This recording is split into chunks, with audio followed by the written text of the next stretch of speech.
that today, through that name, we have access to you. We have access to all that we need. Lord, we have access to wisdom. We have access to direction. And God, today we pray that in everything that was done and everything that is accomplished today, Lord, that your will and your way would prevail. Lord, that you would be glorified as we work together, that you would be glorified in everything that we do, that you would be glorified in our discussion, God, that there would be unity of purpose, Lord God, even where there's disagreements, Lord God. At the end of the day, cause there to be a unity, Lord God, that allows blessing to flow in the city of Amarillo. Lord, today we declare one more time that Amarillo belongs to you. We declare that you are Lord and Savior of this city. We declare that you are allowed, God, to have your way. We step aside so that you can do what you desire to do in our city. We thank you for those who serve.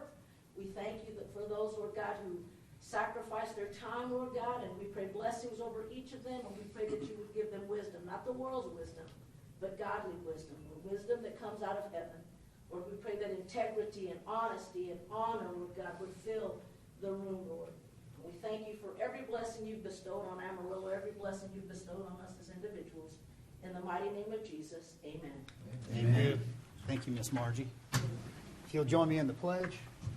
I pledge allegiance to the flag of the United States of America and to the republic for which it stands, one nation, under God, indivisible, with liberty and justice for all. And the Texas flag. Honor the Texas flag.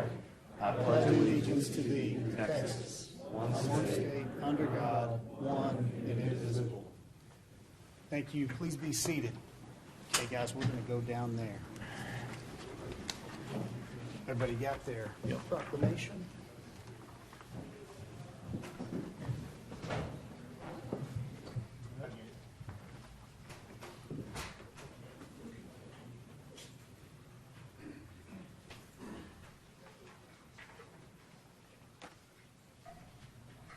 Okay, we good here?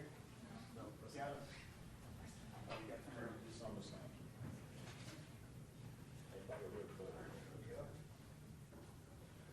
All right, now we're good. Okay, we've got a few, one recognition and then a couple proclamations here today. During this part of our meeting today, we get to honor and recognize parts of our community that we are the recipient of their hard work. And so I believe, who has the first one? Is it Don? Blank Spaces. Yep. So Don Tips is going to go ahead and do our recognition. Thank you.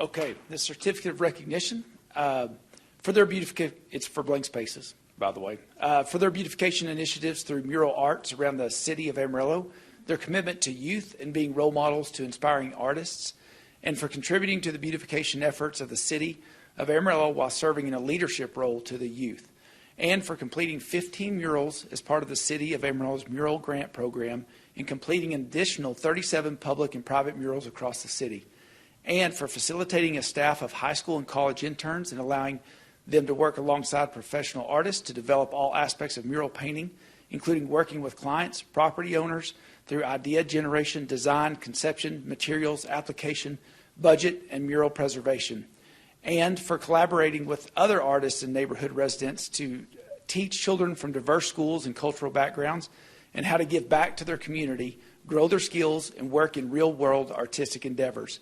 Now, therefore, we, Mayor and City Council members of the City of Amarillo, Texas, do hereby present this certificate of recognition to Blank Spaces on September 26, 2023, and we thank them for their efforts in mentoring young artists and making Amarillo a beautiful city. So we appreciate you guys. Sean Kennedy, Shanda O'Neill, are y'all here? Y'all want to come up? And anybody else? Anybody else that you have?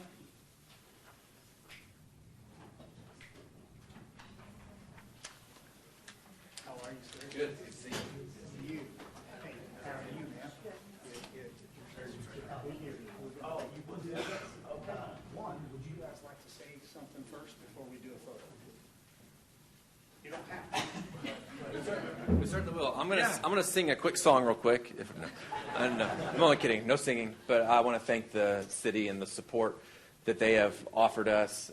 Jason, all the people that are here, Cindy. It's been a fantastic experience, and we are so thankful. Our kids are the real recipients of this. It's amazing to watch them over the last 5 years grow and flourish and become outstanding citizens, all due, I think, to just a group effort and the village that it took to get this to happen. So thank you to everyone that has supported us along the way, and we're lucky to be here.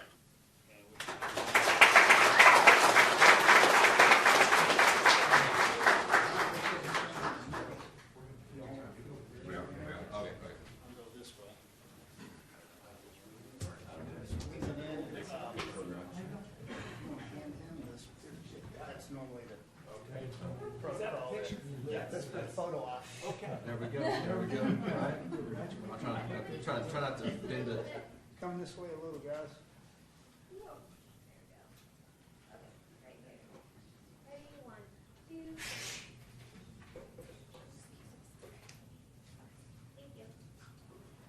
Thank you, guys.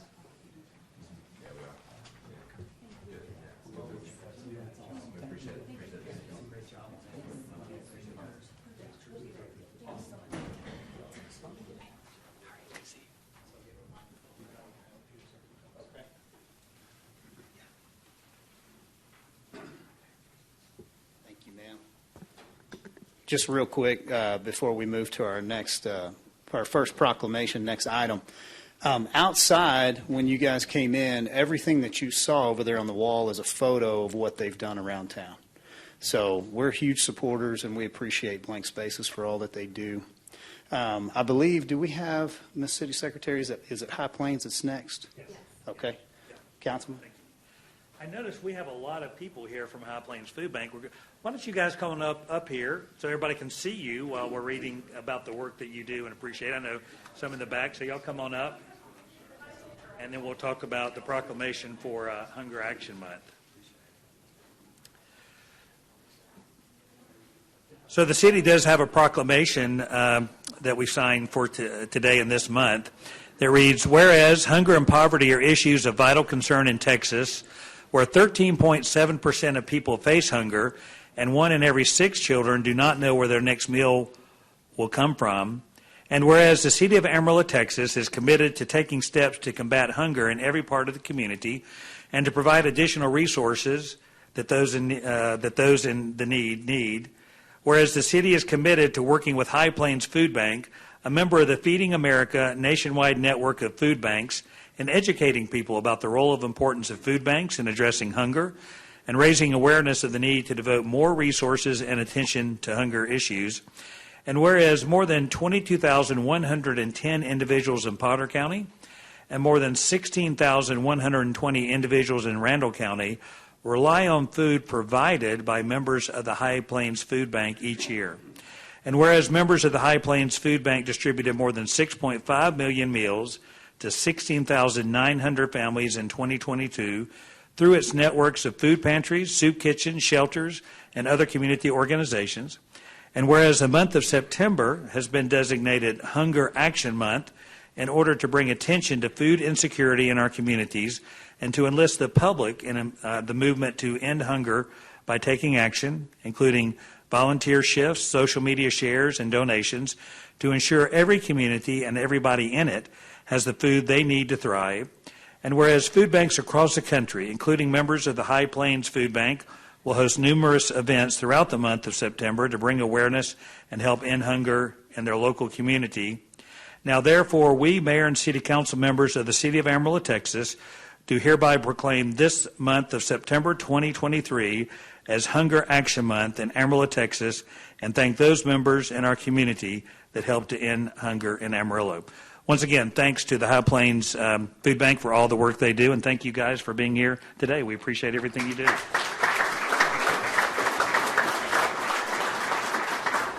Let me introduce Zach Williams, as the Executive Director of the High Plains Food Bank. Well, thanks, Les. Appreciate it, and I always appreciate you giving me the microphone. No, just wanted to say thank you, Mayor, City Council members, for this opportunity. As this year, as you probably are well aware, has definitely been a year to remember. We've got high rates of folks who need help throughout the community, and now we have had natural disasters on top of that hit all over the Panhandle this year. So we appreciate the opportunity. We're trying to this month to bring awareness to it as we get ready for the holidays, which is hard to believe it's right around the corner. And also want to say a big kudos to Blank Spaces out there. We were one of those 15 the Mayor mentioned that had our new administrative office building done. So they did a great job, and this is a great community. So thank you very much.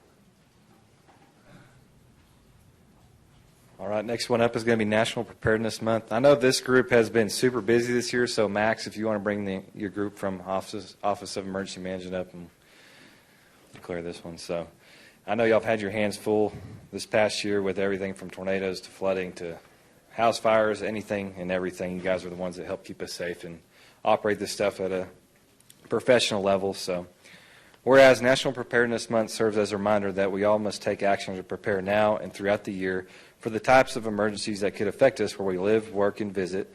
And whereas emergency preparedness is a responsibility of every citizen to ensure that individuals, families, and our community are prepared for emergencies. And whereas investing in the preparedness of ourselves, our families, and our businesses can reduce the number of casualties and economic devastation in our community and in our nation. And whereas all citizens of Amarillo are encouraged to participate in the community preparedness and resilience engagement to learn more about emergency preparedness and opportunities to volunteer and develop skills from our community's emergency response, volunteer, and faith-based agencies. Now, therefore, we, Mayor and City Council members of the City of Amarillo, Texas, do hereby proclaim the month of September 2023 as National Preparedness Month.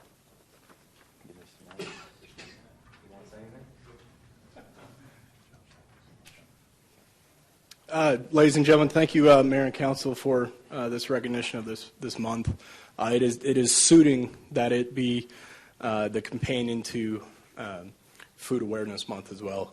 Preparedness is a very large goal. It is a national goal, and we want to be able to share that with everyone. So one of the missions in our team is just that, providing the means for anyone who has that panhandle spirit of giving and helping in times of need. So if you have questions or if you want to get involved, please feel free to reach out. Any one of our team would be happy to help you guys and point you all in the right direction. Thank you so much.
Okay, thank you guys so much for all those that came and participated, but then also just our community support. Everything from our emergency responders to food insecurities. It's a reminder that we're not just here to talk about potholes and taxes. You know, we're really here to talk about our community. And so appreciate everyone being here. Today we are ready to move to our public comment portion. And so I see our city secretary is heading that direction. So I won't ask whether or not she had anyone signed up. We do have one, okay? Great. Well, then we will just continue to speak into the microphone until we get to that one, and then that one will get us going, and then I'm going to offer it to anyone else that would like to speak. So you can go ahead and make your way up, Mr. Stank. Let me very briefly, we allow 3 minutes for public comments. At the end of 2.5 minutes, you'll hear a warning beep reminding you to wrap up your comments. If you talk about items not on today's agenda, council is limited in how they can communicate with you. So they may respond with a statement of fact, they may refer it to staff to step out and discuss it with you, or they may request it be put on a future agenda. So, thank you, ma'am. Mr. Skank, we presume you reside in the city limits. Yes, I do, Okay. and I actually have printed comments this time, so you know. Okay. Okay. Let me just start with, I know you guys didn't have anything to do with the current contract with the ballpark and the ball team. So none of this is directed towards y'all. It's hard to believe we have such a terrible contract with the Panhandle Baseball Club, Inc., a.k.a. Elmore Sports Group. They use the Panhandle as a little shell so that when things go haywire, it's just that little shell that gets involved. This latest demand by them to make us spend $4.5 million smacks of just basic extortion. A little history. Started back in really 2008, DAI, Downtown Amarillo, Inc., decided to put a catalyst project in. We have a convention hotel, a parking garage that's really hurting us right now, and a baseball park. Les was a board member of that group, and DAI started in 2008 as a private nonprofit organization intended to implement the downtown strategic plan. It included those things, the convention hotel, the ballpark. Then they had in 2015 a non-binding referendum because Harpole and that group wanted to at least get some feedback from us. And it was a pretty intense non-binding referendum that only won by 800 votes, and there was about 20,000 people voted. So to me, it was a narrow margin to do the thing in the first place.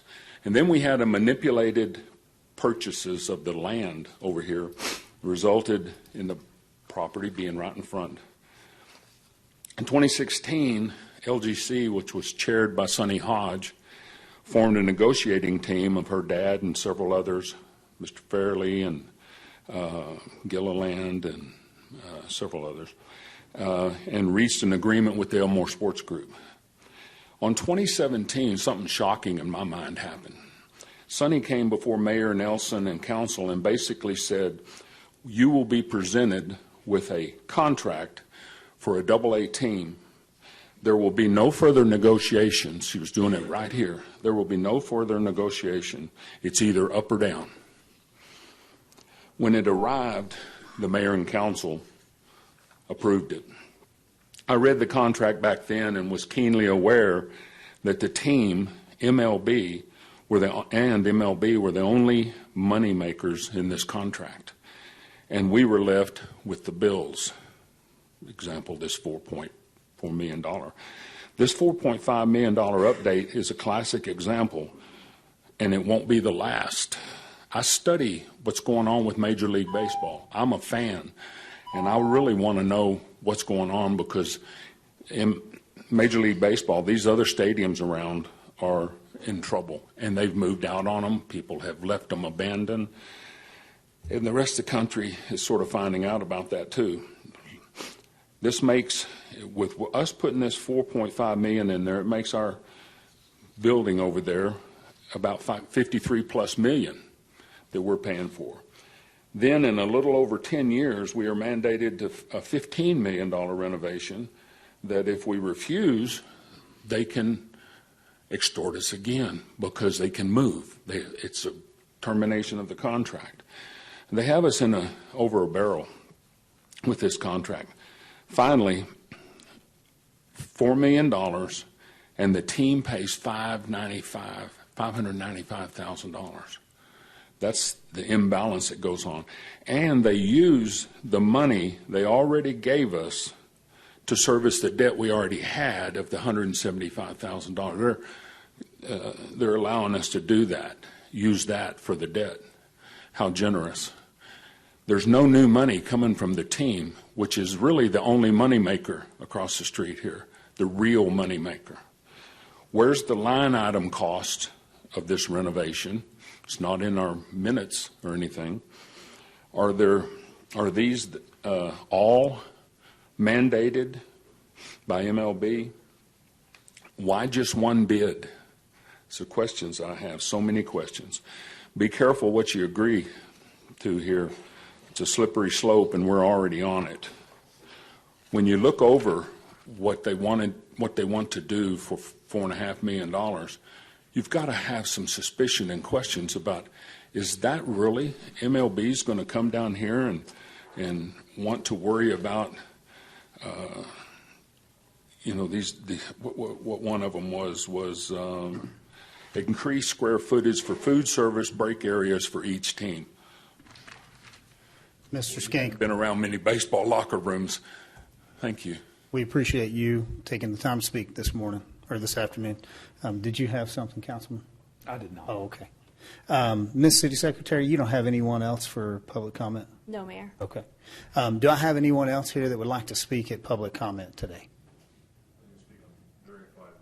Okay, so Mr. Ford, you would like to speak on?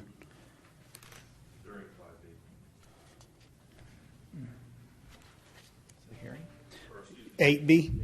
Oh, okay, so one of our discussion items? Okay. No problem. Well, we'll wait then until we get to that item and just acknowledge it when we get to that. Anyone else that would like to address the council here today? Okay. At this time, we'll close public comment. We'll move on to item 8A and our discussion items. Do I have any questions or any concerns from council on any of the items that are on the agenda here today?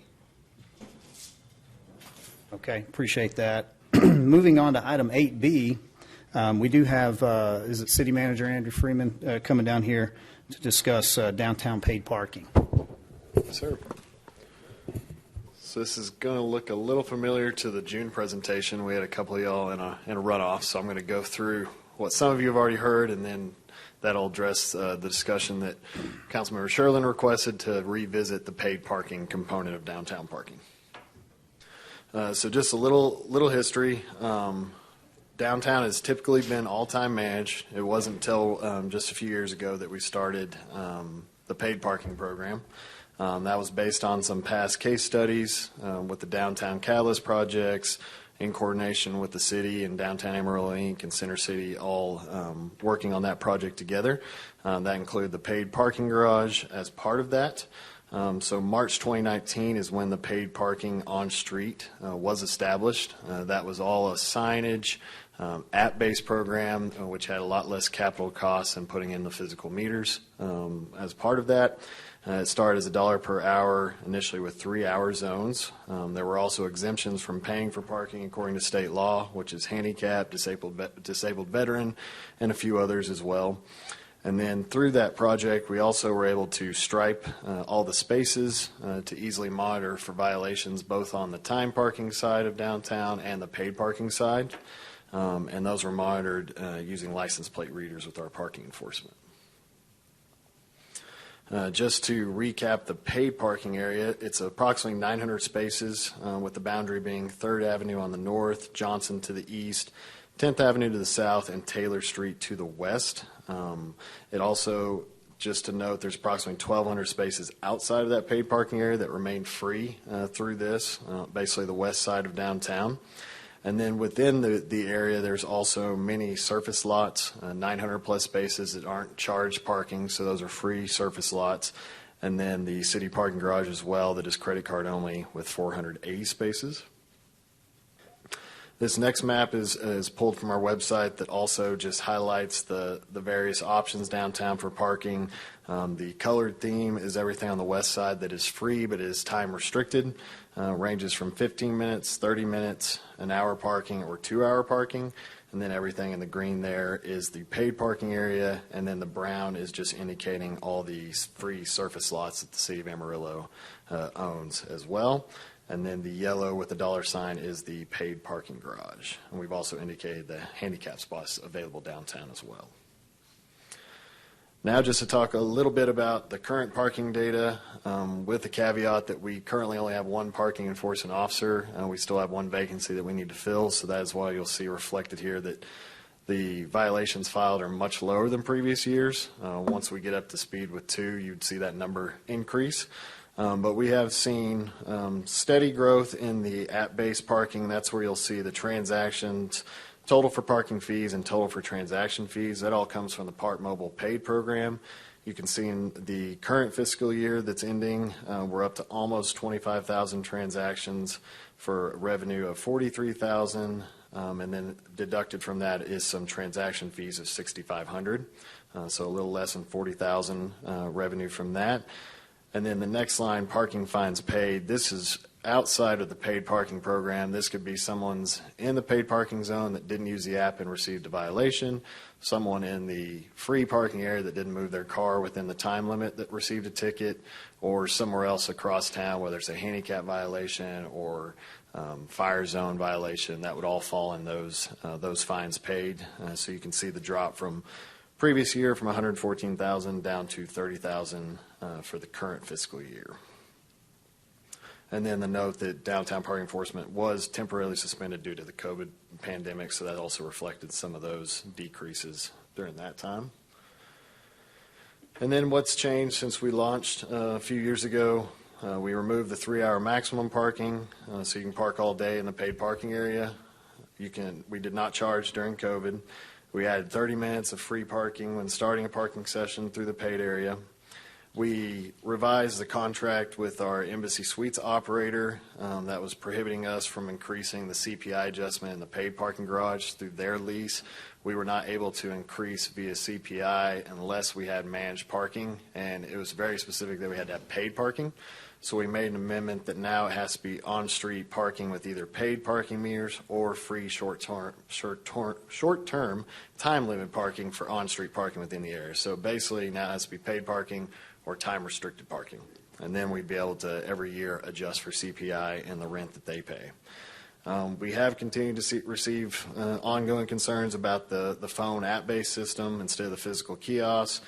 And then we continue to hear the concerns about the juror parking that we've already discussed with council and are working on a plan to bring back that ordinance amendment next month.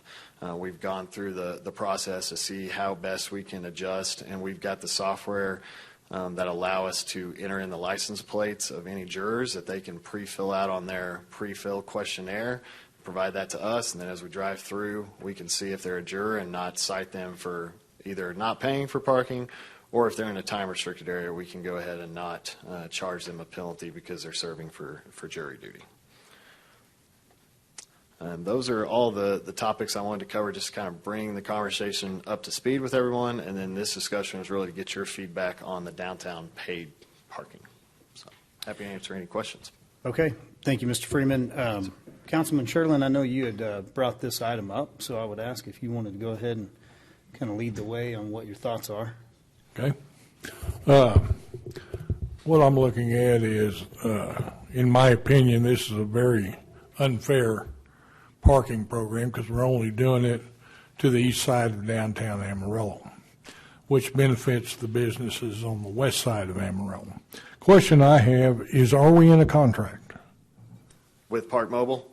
Yeah. Yes, but I believe there are clauses in it that we can terminate, and we by design did the sign option app-based so we wouldn't have such an expense for the physical meter. So it's easier to get out of that contract. How much is it costing us to try to regulate this? So we've got the one parking enforcement officer downtown, so there's that expense. And then we've kind of got a shared expense with the civil operations coordinator of municipal court that just hears these cases. But that's something we would have if we didn't have a paid parking program. So it's really the one person. How much money is owed to the city at this time through parking that's not been paid for? Laura, I think you had pulled that number, but that would be citywide as far as fines Yeah, outstanding. but I mean, the majority of it's going to be downtown. Correct. Let me see. I heard somewhere in the region of 112,000. Is that correct? Oh, I believe it's higher than that. It's higher than that. Yes, sir. 1 second.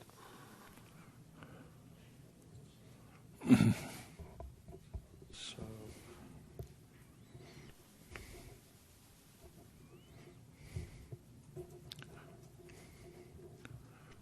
see if I get to it faster than more.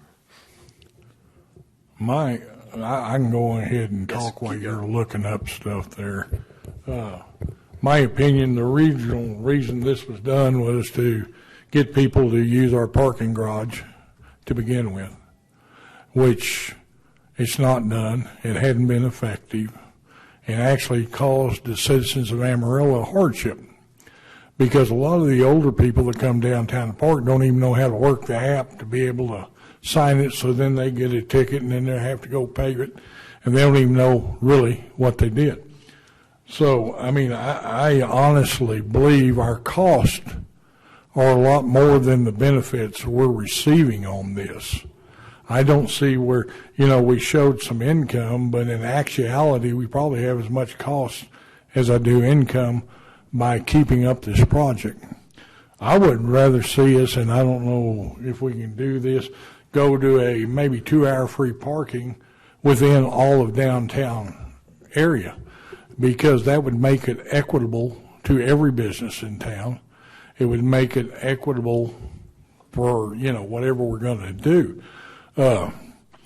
By picking on certain areas of town, as you could see by your map, was very flagrant against some businesses and other businesses not. And we can see there we do have some areas that are 30-minute free parking, 2-hour free parking. I just think it'd make a lot more sense to make everything the same throughout the city. And instead of trying to make money off our citizens who own the streets to begin with and have to pay to park, I think that's double dipping to the citizens. I would rather see us as a city, that is a service we provide.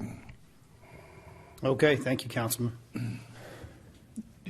Yes, sir. Andrew, do you have a true figure of revenue versus cost? Like, what is this costing us versus what is it bringing the city? Do you have a figure that shows that? I think we do. Oh, you just sent it? Perfect. Perfect. So you have that. Got the outstanding amount.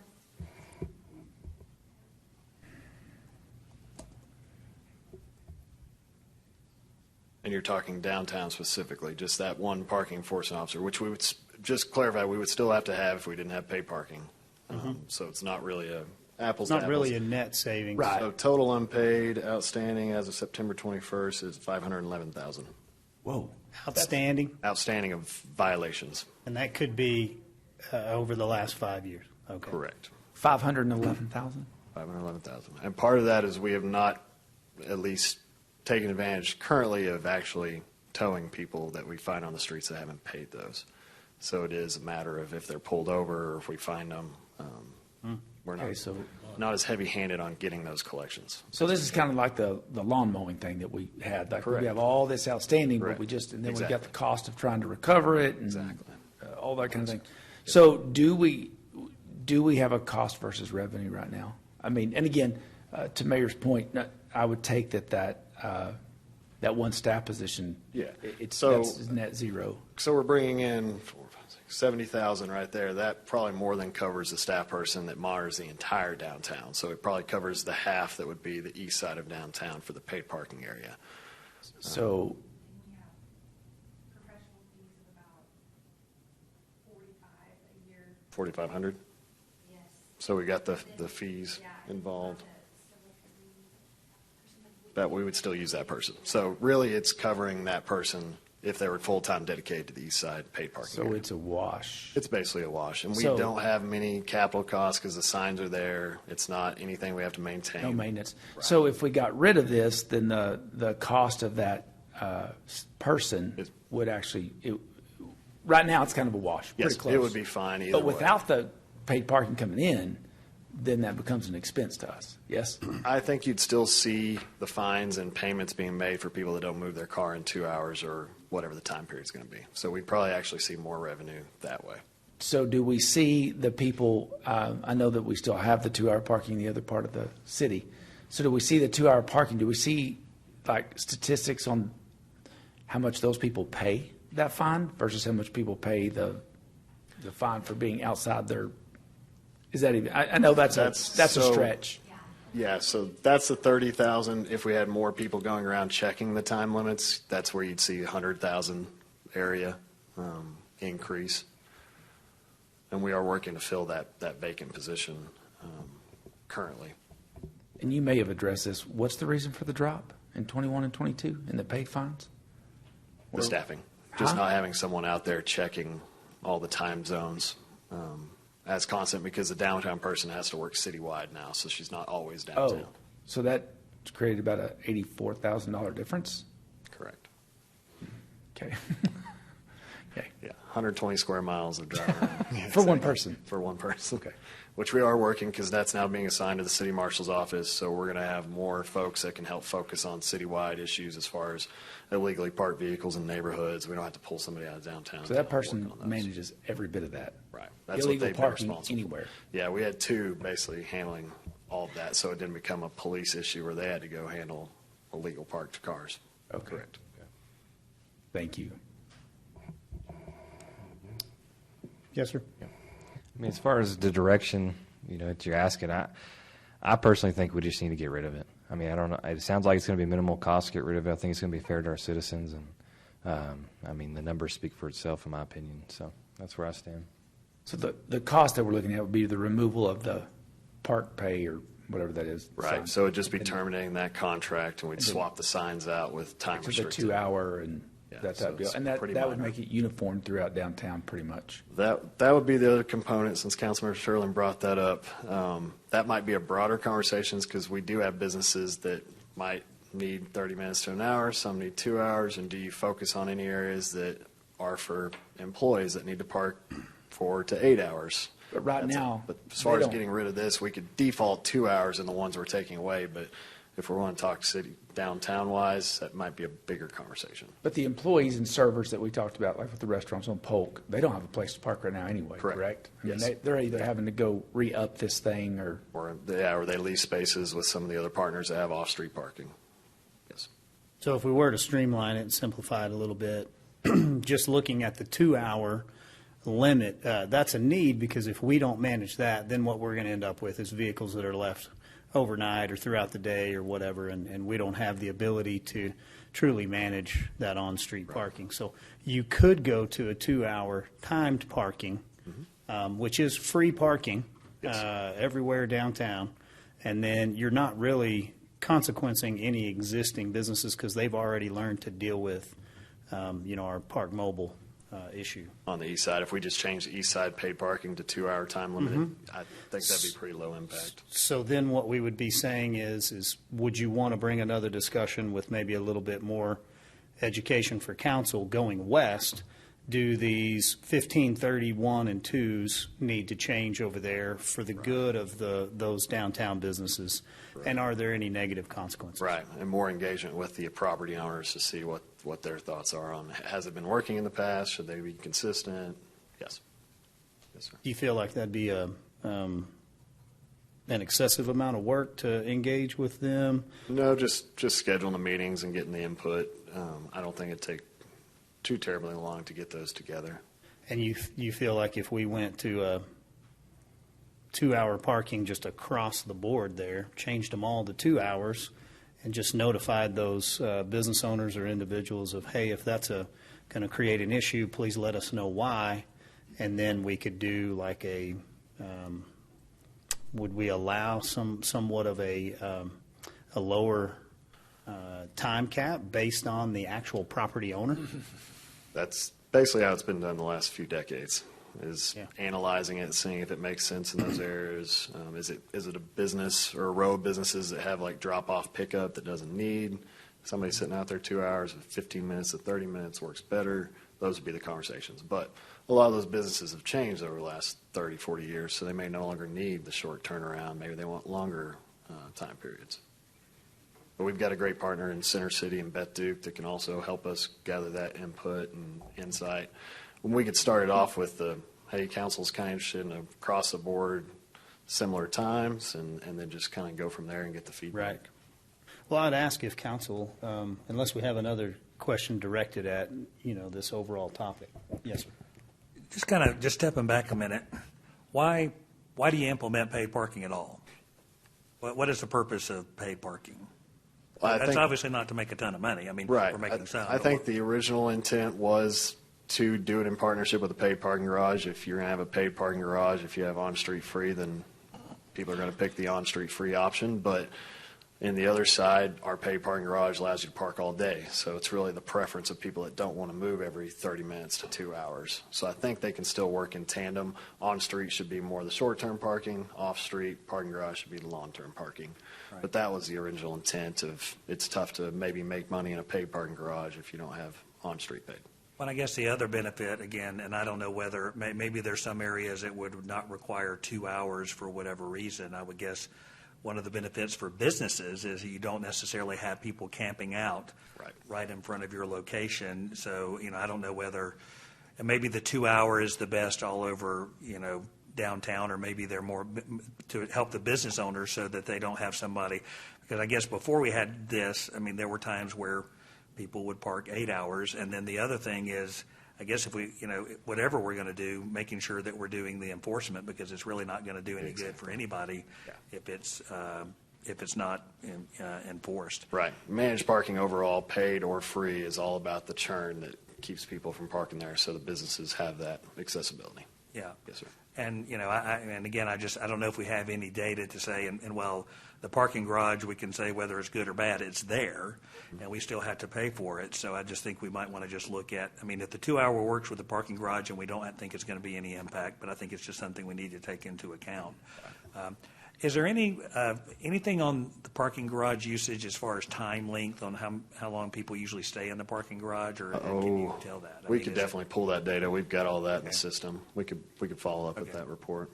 All right. But we know how long they've been in there, how much they pay for, and we can run those stats. Okay, all right, Yes, sir. thank you.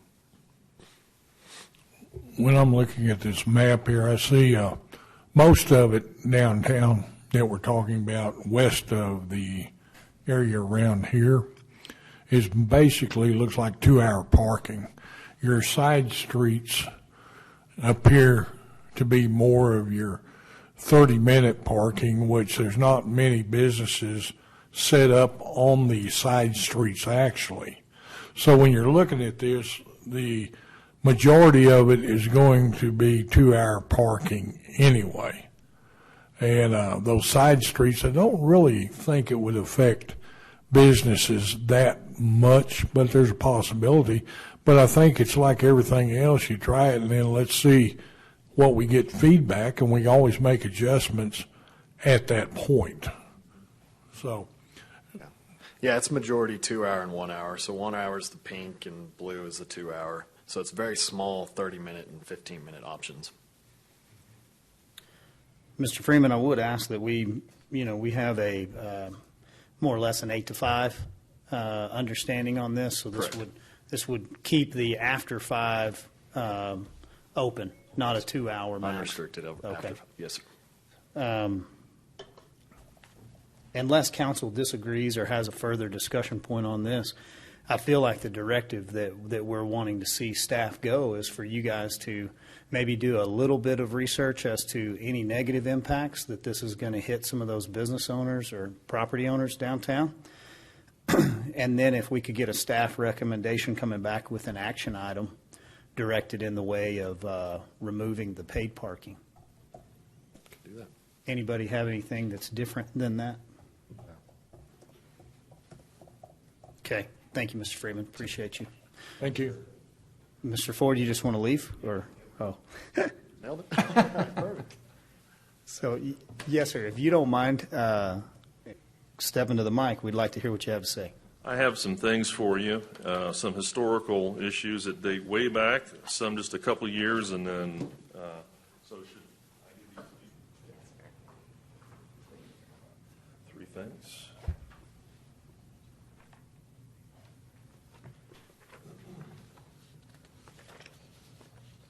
Mike Ford, resident of Amarillo, Texas, and I will just say in terms of parking enforcement, it is very good. A few years back, I was at Young Sushi Rocks for a business luncheon. We were there for right at 2 hours. I was in a 2-hour parking spot, and on the way out, I saw a table of Potter County deputies there and decided I was going to pay for their lunch, not toot my own horn or anything, but just it delayed me getting out. So I left, got to my truck at 2 hours and 5 minutes, and I had a parking ticket. So it's very, very, very good. From a historical standpoint, if you look at this is a page from the Amarillo Globe, 1941, December 31st, 1941. Parking meters are installed. They've arrived. If you look at the backside of the page, July 17th, 1967, parking meters are removed. And if you go back and you look at that intervening period in between, you look at the reasons they were installed and you look at the reasons they were removed, this sounds like the exact same conversation we're having today. So that's all about, if you don't learn your history, you're bound to repeat it, and that's where we are right now. We are repeating exactly what happened. The main argument with the merchants downtown was that the paid parking, there's free parking in other parts of the city. The strip malls were coming into being. Nobody else had to pay, and then they were losing customers downtown. Now it's kind of the same thing. And what other cities will do is they will build parking garages that are free to park in to attract people to come down to their downtown areas to shop in their downtown stores.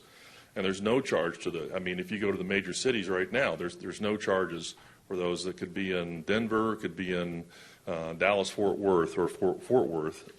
And then in regard to this, Councilmember Simpson, this will answer the question. This is from 2015. This is an article from your former newspaper, and it says that Mayor Harpool supported the plan. He said, let's do it with the idea it's got to support the garage. That's paid parking. And that's why, essentially, that was the reason for it, as the city manager noted, that it was to support the parking garage. And finally, this Mr. Skank was up here earlier, and he was talking about kind of the trifecta, how did this ordinance here, if you saw the ordinance on the tax notes, this is the mother of all illegal ordinances, okay? This one ordinance got us into the hotel, the MPEV, and the parking garage. It was the subject of 2 city council meetings, 2 working group sessions, and I've got notes in here. I'm not going to go through them extensively, but there are notes in here. If you want to understand the history of how we got to where we got to, this is where it all started. Okay, this is a highly, in my humble opinion, this is a highly illegal ordinance. The caption is wrong. The public notice was insufficient, and there's $10 million or $20 million exchange of properties that were never discussed and never noticed in this ordinance, and that was for the MPEV. And as Mr. Skank said, so. Boy, my time is up, and in a big way. And so I just wanted to leave that with you. It sounds like the conversation is in the direction. Of course, you want to have conversations with your vendors and your business owners in the event that things have changed in the interim. But a safe place to start is the day before the paid parking was instituted, and you can start with that plan and see if anything needs to change from there. But thank you very much for your time. Mr. I'm happy Ford. to answer any questions. Does anybody have any questions for Mr. Ford? Yes. Yep. Clarify, what was this document presented for? Other than to show, I get it, but what? It talks about parking. It talks about it talks about the entire thing. So there was, these are recommendations that came from the LGC. There were probably close to 20 recommendations. They all should have been separate ordinances or separately noticed. And part of that includes parking, part of that includes the garage, the MPEB, the hotel, the whole thing.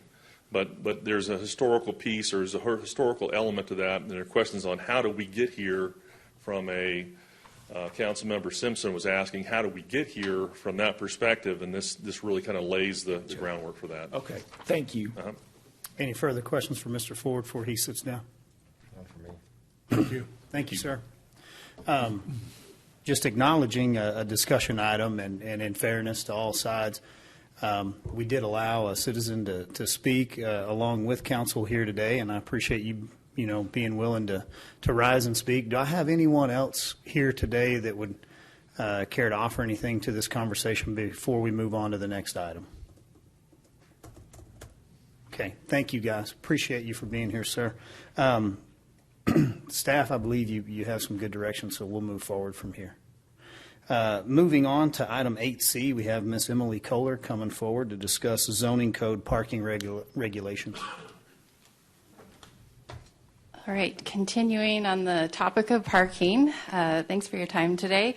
I'm Emily Kohler, the Director of Planning, and we're seeking some direction on possible parking code amendments that would help provide flexibility for infill and redevelopment projects. We're starting to run into some challenges reviewing these projects, and since we know that this is consistent with what's coming out of the city plan process, we thought it's possible we could start working on some updates now pending your direction. So just a little bit of background. Parking regulations for new development and redevelopment are the same throughout the city with the exception of downtown. In the central business district. In the CBD, we don't have any requirements for non-residential. So any commercial use coming into downtown isn't required to provide parking, but we do require one space for each residential dwelling unit. So in other older parts of the city, our parking requirements can be difficult to meet. And we've recognized this in downtown, and we've made some changes for that, but we haven't addressed that anywhere else in the city. And it is really common for cities to reduce parking requirements in older commercial corridors as a way to incentivize redevelopment and reinvestment. So I'm going to present a couple options that we've already been working on through the zoning code revision project, and then another one just for discussion. We can consider any of these or any other ideas that you have, but we wanted you to know that we know this is an issue and we've been working on it. So the first option proposes to use some of what was drafted during the zoning code revision project to address infill and adaptive reuse. This would probably just add a new section to our parking code, which is 410-211. So projects are either changing in use in an older area or expanding their usable floor area by a certain percentage would trigger the parking requirements. So not everything that's happening in an older district necessarily would even trigger the parking requirements. Some cities do allow on-street parking to be counted. This doesn't propose to allow that. And so in infill lots in the commercial zoning districts, the applicant could opt into a 20% reduction in what's required just when they come in to have their project reviewed. So that's a vacant lot, new construction. And then if they're working on reusing an existing building, the way we had drafted it previously was that they would have to be located in one of our adopted neighborhood plan areas, because those are our revitalization focus areas. And then the building would have to meet one of these three things. It would have to be at least 20 years old, a dangerous structure, or vacant for more than 3 years. And then they couldn't be expanding that building by more than 50%. And then they would qualify for a reduction of 50%. They could also use off-site parking that wasn't immediately adjacent to their lot. And then in addition to those things, we had proposed that the planning director could administratively approve a 10% reduction. And right now, I don't have any flexibility to do that. So some of the pros and cons with this one is, we think, very consistent with the direction we've heard through city plan and the community input that we've received on working on to revitalize our older neighborhoods. This wouldn't require any application fee or a separate application process for a developer. We have a draft of these, so we could bring this to you relatively quickly, but I think we'd like some time to make sure it aligns with some of the other things we've heard through city plan. So for example, right now it just says neighborhood plan areas, but we have this concept that's coming out for neighborhood main streets that may not be within a plan area. So these are older commercial corridors. For example, like between downtown and the historic part of 6th Street, that's become a priority for redevelopment through city plan. So we probably would want to figure out a way maybe to expand this language a little bit. And then we could adopt this without disrupting the rest of the code. And we think these are really clear and easy to understand for citizens. So, we would expect people to be on board with this and not see a lot of resistance to it. And it would potentially have some impacts to surrounding residential areas, but we're still requiring parking. So I think those would be minimal. And then the next option wouldn't address anything within the parking section of our code. This would be a special exception process. So this would mean that we would be amending the section of our code that allows for appeals and variances, and then the special application type called a special exception. This is also something we had written and drafted for the zoning code revision project, and this would allow someone who's having trouble trying to get to the required parking that they could apply for this special exception and request a 25% reduction. A variance, typically you have to show a hardship, but that you wouldn't have to do that for this kind of request. You just have to clearly explain why your project would warrant fewer parking spaces. So pros and cons for this one, this probably would be more of a quick fix to allow us to do some of address some of these challenges we're seeing now, but it's not necessarily the long-term fix that's consistent with our city plan vision. It would require an application fee probably and a separate hearing, so that's more time in the development process.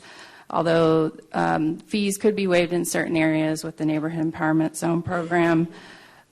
These amendments are drafted, so we could probably bring this to you pretty quickly and probably have kind of the same impact as far as disruption to surrounding neighborhoods as the first option. And then the last one, this is not part of what was discussed through the zoning code revision project, but internally we've talked about this a little bit, and we thought that now would be the time to raise this as well. So this idea would eliminate parking minimums citywide. So essentially it would take what we've done downtown and apply that to the rest of the city. So it would probably entirely revise our parking section. So this might take a little bit more time for us to be able to work on something like this. But I've seen other cities do it. They just change required to recommended. So it might be easier than I think, but we just haven't spent as much time on this possible option. Some of the pros and cons. So this would provide a lot of flexibility to the private sector to determine what they need for their development to be successful. As we've seen in downtown, we still have a lot of people that are acquiring land for parking lots. So businesses do tend to provide what they think that they need to be successful. It can reduce the cost for development and redevelopment, depending on what they're building, this could lead to decreases in rent or housing costs to the end user or buyer. Land hopefully would become a more productive use. So it's not a parking lot, becomes a building, helps increase the tax base. And this could have more significant impacts to residential areas adjacent to commercial districts. So cities often do this, consider something like this with increased investments in other forms of transportation. So if it's less convenient to drive somewhere, then there are other options for people. And I did want to note, we do get a lot of comments in our office about people expecting parking to be convenient. I think that's part of the discussion we just had with the downtown pay parking. And so I do think this would make parking less convenient for the average citizen trying to, get around to do their business. And long term, it would potentially require like parking management solutions like we're doing in downtown and other commercial areas. So those are the options we prepare for you. I'm sure there are others. But like I said, we have done a lot of work on this already, and we could potentially do something fairly quickly. So we're here for your questions and comments. Ms. Kohler, I know I've contacted you a couple times with people reaching out to me about different issues. They're not downtown, but they're close. So maybe Barrio or on 6th Street. So they're dealing with this issue. And then the willingness for you to come in and say, hey, we will actually talk about all these options. Some of these may be bad options, not the best for the long term for the community, but your willingness to sit and have a conversation about it, we sincerely appreciate.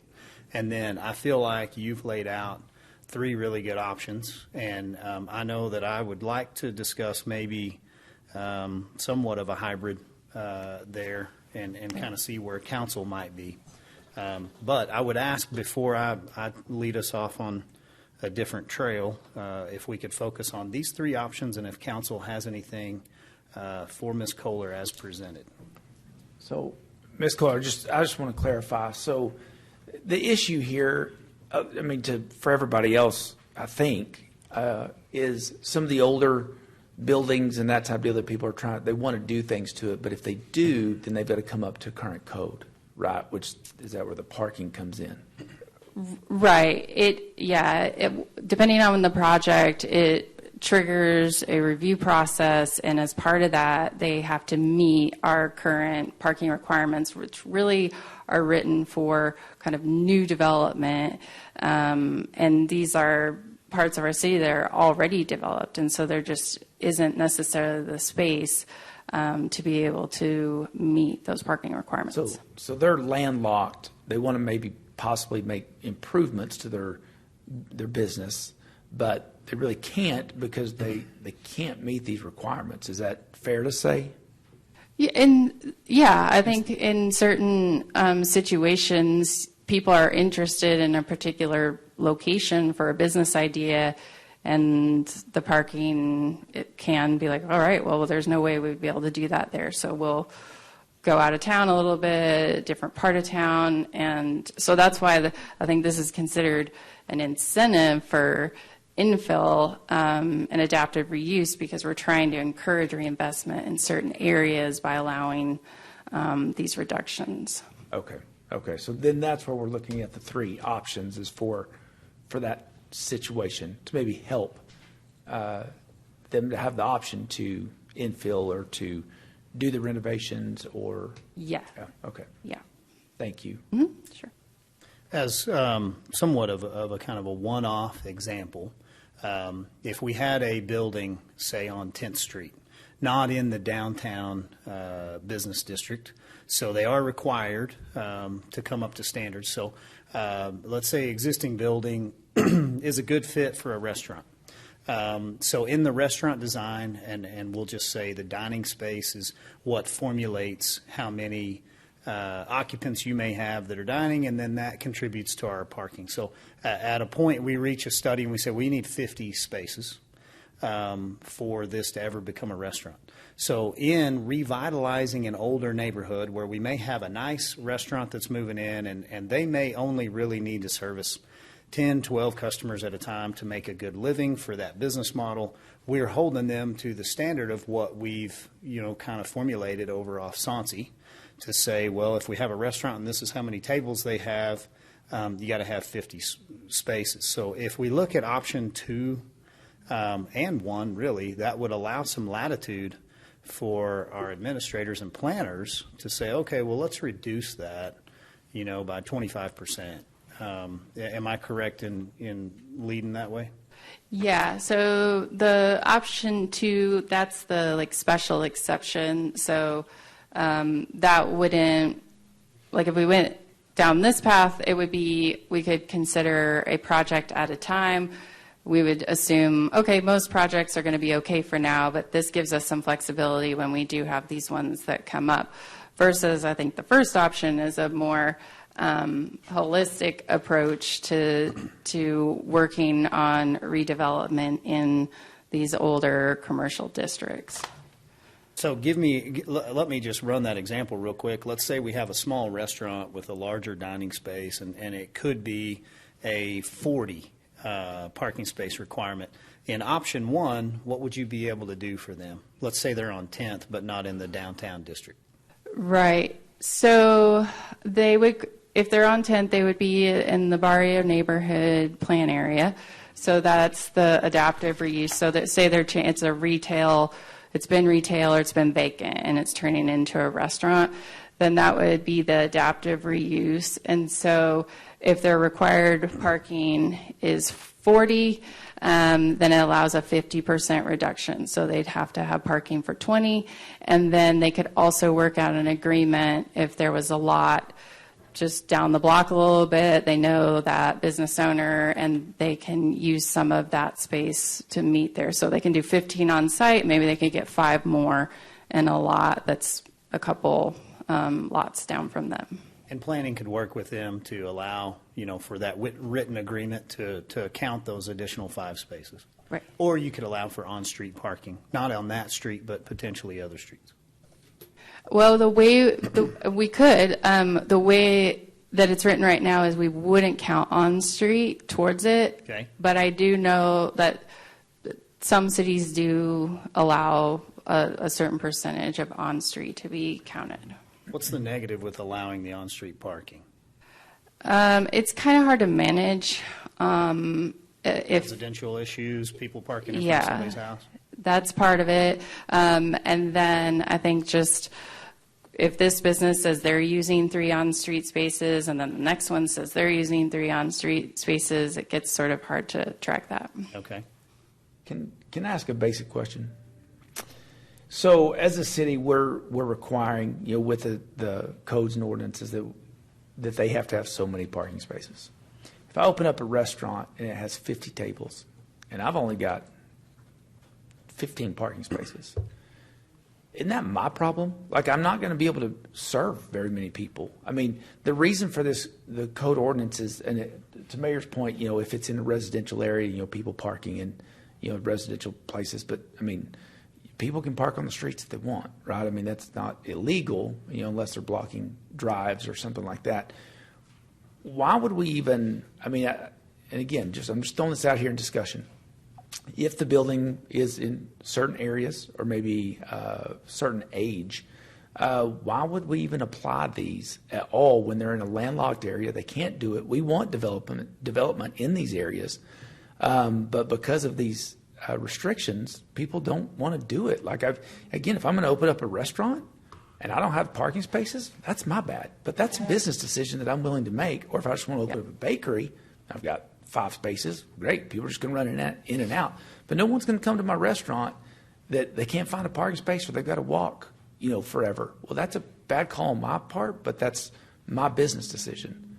So is that fair to, y'all help me out here because I just don't get it why we would dictate that, why we want this redevelopment in these older areas. Why would we as a local government get involved in a business decision that if I want to open a business and it doesn't have enough parking spaces, that's, in my opinion, probably a bad decision. If I could offer Please. a line that I would love to be able to stay on one side or the other. When we back away from regulating private business, we have to trust our private business owners and our citizens to handle themselves in a professional and adult-like manner, right? And that means that we are not going to mitigate or manage that on your behalf. I think that's fine as long as you, said business owner and neighbor, don't end up in my office saying, hey, you're supposed to fix this. So we need to draw a line there of what is the right role of government, what is my responsibility in managing you and your business versus what is your property rights and your personal property and the way in which you are trying to invest in your property and do your own upgrades. And so there's a balancing act there, and we do want to walk cautiously because there's a certain level of no government involvement that is going to cause problems that we're not foreseeing. So I would take it as far as like new development regulations versus existing development, no regulations. So option 3 here that just says no parking requirements may not be as helpful in a new development where I'm buying a lot and I'm putting in my parking and I'm creating a strip center that has multi-use and it's going to change over time versus like a one structure, building over on 10th that could become a restaurant. And so good business practice may say lesser regulation is good to incentivize growth, but a certain level of oversight is probably needed to provide the right type of growth. And so where are you at as staff? Because I think what we'd like to do is we'd like to have a recommendation of, hey, please don't ever do this to me. Y'all don't understand what you're going to cause, all the way to this is what I would love to see, even though it's not orthodox. Yeah, well, I think that the first option, which is addressing the challenge in the older parts of our city, I think that would be our recommendation probably. And Council Member Tips, I think that maybe part of this is that this is the challenge we run into with our particular zoning code is that much of it is from the 1960s, and so it's written in a way that's encouraging a really suburban style of development and doesn't do a good job helping us do redevelopment of older neighborhoods. And so that's what option 1 is trying to fix. In the entire zoning code revision, we didn't change the parking ratios all that much from what they are. We just added these sections to give us flexibility for the parts of the city that are already developed. Yeah, my opinion is I would like to see lesser regulations on those in these areas.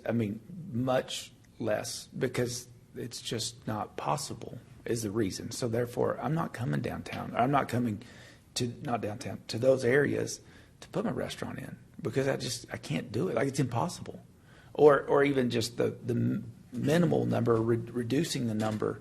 But that's just my opinion. If we want development in these areas, which I'm looking at option 1, the reduction to reduce it by 20%. Well, if you're requiring, 15 spaces and you're saying, well, okay, you can have 12. I don't know how much that helps me. You know what I'm saying? That's a 20% reduction, but that doesn't help me that much. It's still off the table. I can't go to North Heights and say, hey, this would be a great deal, and I can't do my restaurant there because I can't. Does that make sense? That's what I would like to see because I think it's restrictive on the business person that wants to go into maybe one of these areas and do that. Now, I agree with Mayor. There's got to be probably some degree, but with the newer development, absolutely. Like that, it's new. You can do whatever you want. Here, you're landlocked. You don't have the opportunity. Maybe that guy wants to sell. Maybe you can use his, the accountant, you can use his after 6 o'clock. You can use party. But still, that's tough. I mean, in my opinion, I just think that we could back away Well, from a I lot of think, but your example with North Heights, I think differentiating between infill and the adaptive reuse is, I think, important. So infill, we're assuming that they're starting with a vacant piece of land and they've done some planning and they know they can fit a building and the parking on it. And then the adaptive reuse, that's an increase, so that's a 50%, so that's half. So I think that gives us more, that might help address that concern. And then we've also kind of been debating, like, my administrative 10%, can I do that on top of the 50 and the 20? And that, you know, that's a pretty significant reduction if we allow that as well. And I think between those three, that gives us a lot of flexibility, but also ensure, I mean, also my office is responsible for orderly growth and development. So we do have to think about the impacts on the adjacent residential areas. And so I think that that's the argument for ensuring some consistency with parking, is that we're not creating too much of a nuisance with circulation in the adjoining residential areas as well. Thank you for that clarification. And did you say that you got all this information from what our citizens were wanting, or is this just something that y'all had come up with based on? So the direction to revitalize our older neighborhoods, work on our neighborhood main streets, commercial corridors, that's coming from city plan, like loud and clear. Okay. As far as these specific recommendations, this is what was drafted when we started on the zoning code revision in 2019. So that's a project that was supposed to be implementing the 2010 plan that we started late. But we did a lot of work, and I also think it's important for people to know that, like, that work is useful to us. Like, now we can take these drafts, have these conversations, compare it to what we're hearing through city plan, and come out with a good end result, I think. Okay. Thank you. On these options you gave us, when you go down 6th Street on Friday or Saturday night, cars are parked all up and down. Would that affect those businesses? Because they're able to operate on the parking situation we have now.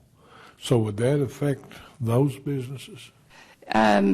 It wouldn't affect any existing business on 6th Street, and it could potentially, there are some vacant buildings along there. It could potentially make it easier for someone to locate in one of those currently vacant spaces, but it wouldn't have any impact on the operation of any existing business. Unless they triggered a requirement, so they expanded or whatever. Okay. Councilman Simpson? So I guess if I hear what this is attempting to accomplish, it's attempting to make it easier for people to do business inside the city limits, because it's lessening the parking restrictions, particularly in these areas that need adaptive use or infill development areas. So we're not really making it harder, we're making it potentially easier for people to do this type of redevelopment. Yes. That's correct. Okay. Yep. And then I guess the advantage to the city is the potential, I mean, because these businesses could either find a place to come inside the city limits to do it, but these restrictions could force them to go somewhere else to do the business, which could include them going outside of the city limits where they have very little regulation at all. They may choose to do that, which, you know, that's great for them. But for us, the benefit is any way that we can increase the taxable value of this property inside the city limits and encourage that and help businesses. I guess that's kind of the ultimate goal of this at this point. Yeah, I think that's right on. And also, I think in maybe some of these older areas, as there's more interest in them, if we kept our parking requirements the way they were, we might start to see buildings come down to provide the required parking. And that's kind of the opposite of what we're trying to encourage. We want to see new construction, and we want to see existing buildings, people reinvest in those.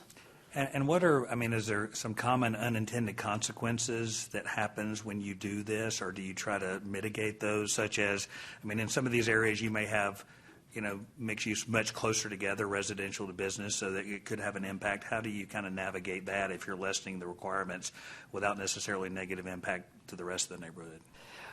Yeah, well, I think in commercial, like older commercial districts, if we're going to lessen the requirements for off-street parking, typically there should be a strategy for managing on-street parking, and then also thinking about, especially if they're like destination districts, like some maybe off-street parking that's public, like provided publicly to make it more convenient for people to, like, we don't want it to be, oh, it's so busy down there that I can't get down there because there aren't any other ways to get there safely.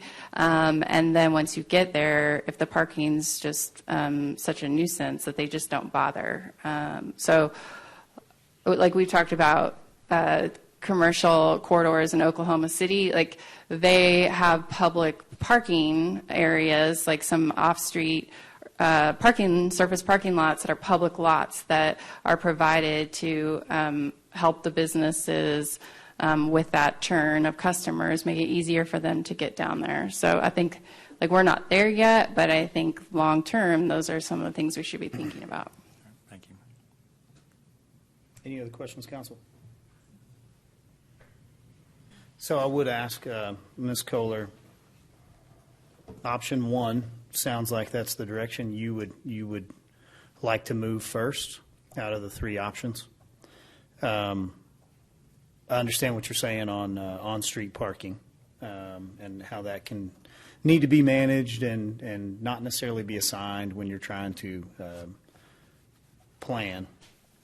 My question would be on the last bullet point of a 10% reduction. What would your comfort be in moving that to a 20% reduction, but only given at the approval of the planning director? As an administrative, 20%.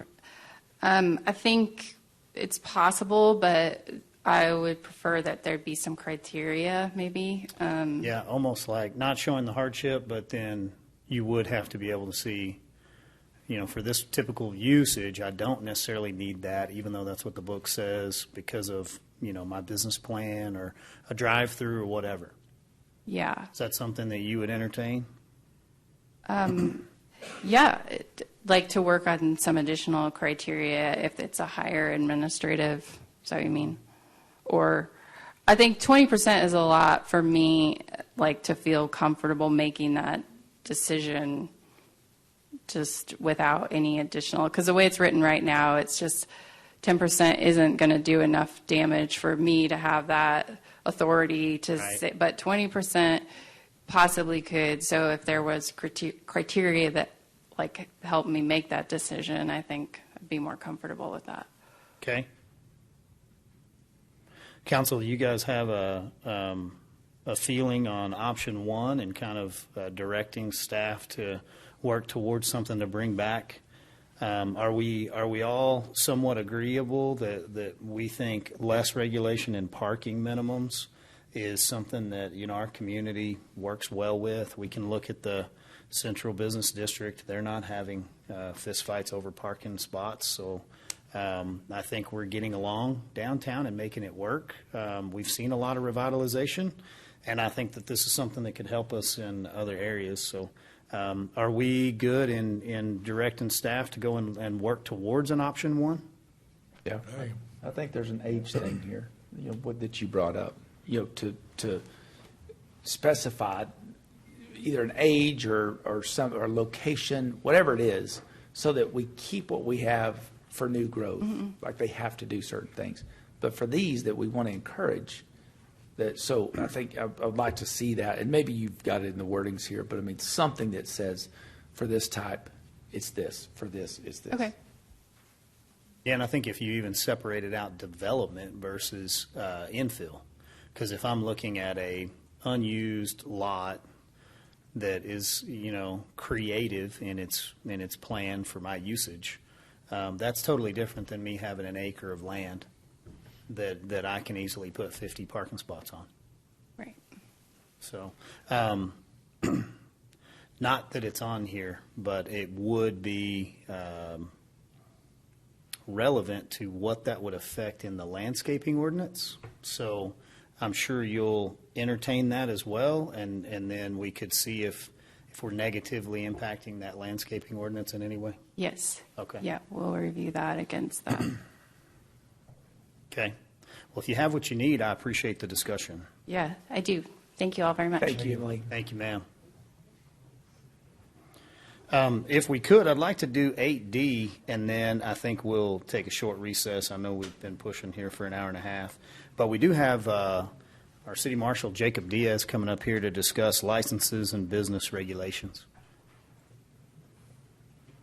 Afternoon, sir. Good afternoon. Good afternoon, Mayor, Council. My name is Jacob Diaz, a City Marshal for the City of Amarillo. That's great. Thank you for giving me time to discuss a proposed ordinance change that we're looking at possibly putting on October 26th council agenda. The purpose of this purpose of this update is the change in the existing ordinance to meet the current industry language and practices. We want to implement a new program to provide consistent enforcement to massage establishments within the city, to identify the City Marshal's Office as the department that will be responsible for both the licensing and inspections of these establishments, and ultimately we want to provide a safer environment for persons seeking legitimate services in these establishments. The city's history. City of Amarillo currently has an ordinance, number 5651. It was adopted in 1986, and it has not been updated or changed since then. There has not been any enforcement for many years. There is currently not a city department that handles the licensing requirements of that ordinance. The state of Texas does have an occupations code that has certain requirements for massage establishments, and it does have some limitations and also has some additional things that the city can do, or our office can do. Those violations are typically Class B misdemeanors. Human trafficking, as we all know, is a significant increase in human trafficking over the last several years, not just nationally or globally, but even in the state of Texas and even within our city. Illegal massage establishments are a breeding ground for human trafficking, prostitution, and other illegal activities. And one statistic we have is 60% of the illegal establishments are involved with these types of crimes. That number came from the state of Texas Department of Public Safety. What we have found that employees that work in these establishments are typically only there for a short period of time, then they're relocated to another location, sometimes within the city, sometimes they go to other cities. And we've also found that employees in these illegal establishments a lot of times are foreign nationals, so that creates some communication barriers for us. So when we're trying to communicate with them, identify who they work for, we have some significant challenges. And also, these locations are typically adjacent to residential areas within our city. The significant benefits to this proposal or proposed amendment to the ordinance is we'll be doing annual safety inspections for each of these establishments. Each establishment will be required to provide a complete list of all employees to include a copy of a valid picture ID in addition to the owners as well. The city marshals will be the responsible agency, but this ordinance will also allow for the Amarillo Police Department to enforce as well. Violations of this ordinance can be either a fine, equivalent to a Class C misdemeanor, revocation of the business license, or both. And obviously the greatest benefit would be the reduction of illegal activities such as human trafficking, prostitution, and narcotics within our community.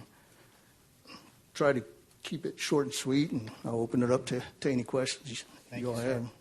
Questions for our city marshal? I do have one. I mean, it's a pretty blunt question. Do you have any data on that type of stuff that's in Amarillo currently? I do not. I know we've been working with the Amarillo Police Department as well as our legal team.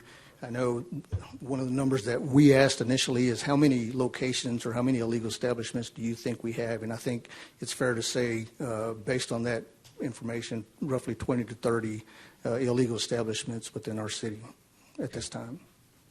Thank you, sir. So I do have a few, Mr. Diaz. I guess probably I'm just a little confused in the way of like in a hair salon or in a nail salon, you see that certificate, and it seems like there's a licensing requirement per the state and that they have to post it. And so I had assumed that maybe environmental health was managing like hair salons or nail salons or whatnot. And then I think I, like most people in our community, assume that a massage establishment or, any kind of spa or treatment area would be subject to this. So can you help me identify like what, who does the oversight on the hair and nail salon and maybe why this is something that we don't look at? Yeah, a little bit. What I can tell you is that TDLR, the Texas Department of License Regulations, they do require licensing for all of the above, including the massage parlors, massage establishments, and there are also other additional state licensing. I don't know that we have a city team or department that regulates or does any licensing with hair salons. I don't know if environmental health does or not. We do have that active ordinance. It just hadn't been enforced, and I think that's primarily due to resources. So I'm curious, as like a spa owner, if you owned a spa and you perform massage and you're a licensed massage therapist, you'd be licensed by the state. If that's something that you come and inspect, and now I'm subject to, a few criteria like, I create appointments, I have identification for my customers, I have a license, I have a photo ID, that kind of thing. What will be your operation there, or what would be the corrective measure if I don't have a license? So essentially what we'll be doing is every massage establishment will be required to submit an application through our office, and we'll have somebody in our team that does the processing. We also do a background check, and we'll do that in conjunction with Amarillo Police Department and our dispatch team.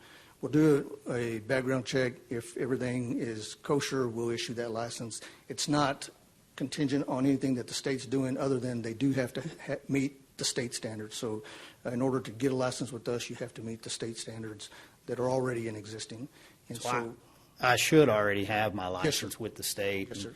And then if I own multiple spas, in different cities, I would be accustomed to paying a fee when I register. Will you identify a fee when you bring this back? Yes, sir, we will, and currently we're looking at $250 would be the annual fee. In 1986, when it was last updated, the fee was $100, so we felt it was pretty fair it's almost 4 decades where we are increasing a little bit, but not too much. Okay. Any other questions for our city marshal? And so what you're going to be presenting is, I guess, adding more teeth to the enforcement Absolutely. part of this? And Yes, sir. then also, is there some type of oversight, I couldn't tell, the licensing of them to be able to get a business license? Yes, sir. To actually be in business, so they have to do things that they're not having to do right now?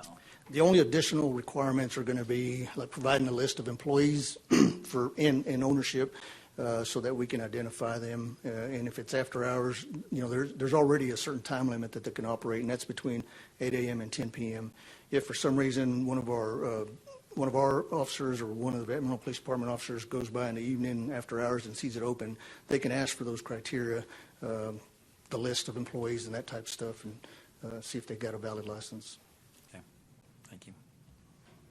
Mr. Diaz, I think that takes care of it. I think you have the council's support to move forward with this, and then we are all excited about everything that our city marshal's office is going to do to provide for a higher quality of life, to help run the city in a much more clean and professional and business-like manner. And then we're excited about you guys over there, and we just encourage you to ramp up and keep going. So. Thank you. Appreciate that. Thank you for your time Thank and the you. report. Yes, sir. Thank you.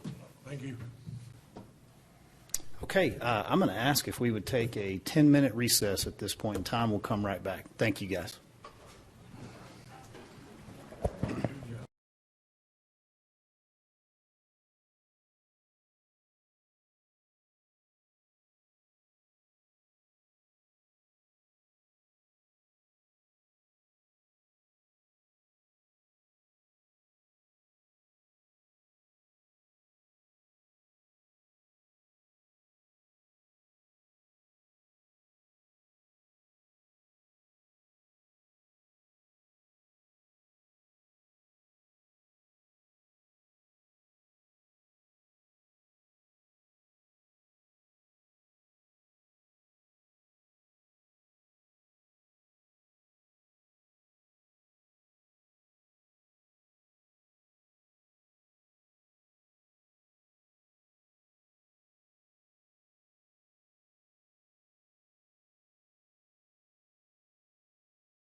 Making some headway here, boss. All right, appreciate you guys letting us take a recess. We're called back to order, and we are moving on to item 8E. We have our city secretary here to walk us through election of appraisal district. Thank you, Mayor. Mayor and Council, one of your roles is to help appoint members to our Potter-Randall Appraisal District boards. There are two separate boards there, one for Potter and one for Randall County. This first screen, which I know is hard to see out in the audience, but this is just a snapshot from PRAD's website. I think everyone should be pretty familiar with what they do, but they are the agency that works for all of the taxing districts in our area to appraise properties. They have three arms. They have their board of directors, which is similar to you as council. They've got their chief appraiser. So their board of directors hires the chief appraiser. They appoint the appraisal review board members, and they set the budget. The chief appraiser carries out the appraisal's legal duties. He hires the staff, makes the appraisals, and operates the appraisal office. And then the appraisal review board acts as the judicial arm of PRAD, and they go and hear and resolve disputes over appraisal matters, and they only have authority over issues brought to them. And so we're going to talk a little bit today about PRAD, but I do want to let you know that Senate Bill 2, which was passed in the second special session of this 88th legislative session for the state of Texas, changed the composition of our PRAD board. And so we are talking about 5 appointments for each board this year. That is going to change because if you'll notice on the screen here, we are adding 3 additional elected members. And so PRAD will have an election. Citizens, residents that are eligible may apply to be elected to these boards. And then they're going to get a 9th member in the tax appraiser collector. And so that role at the county has historically been a non-voting ex officio type role, and beginning July of 2024, they will get a vote on this board. So it's going from 5 to 9 members. They will transition to 4-year terms as well. And so this year we're going to go through this appointment process for a 1-year term for 5 members, and then it'll come back again next year, and at that point in time, some members will be appointed to 1-year terms and some to 3-year terms. After that, council will see it come back in odd number years. So, eligibility to serve on the PRAD boards, someone must live in the county for which they are serving for at least 2 years prior to being appointed. They cannot be related to an individual who's engaged in business of appraising property or representing people legally in regards to the district. They may not own property with delinquent taxes, and they cannot have interest in certain contracts, and those are typically contracts with either PRAD or with the taxing district. And this just is going to go over very briefly the 2 board rosters. So Potter County, we have Zachary Plummer, Kay Ledbetter, Cindy Spannel, John Coffey, Mitzi Wade, and then Sherry Ayler, currently serving as a non-voting member, and that will change next year. Of these 5, Kay Ledbetter is not requesting to serve again. The other 4 are willing. For Randall County, we have Joe Shane, Diane Thurman, Robin Patterson, Bob Lindsay, Ginger White, and Christina McMurray is your tax assessor collector on that board. And of these members, Joe Shane has requested not to serve again.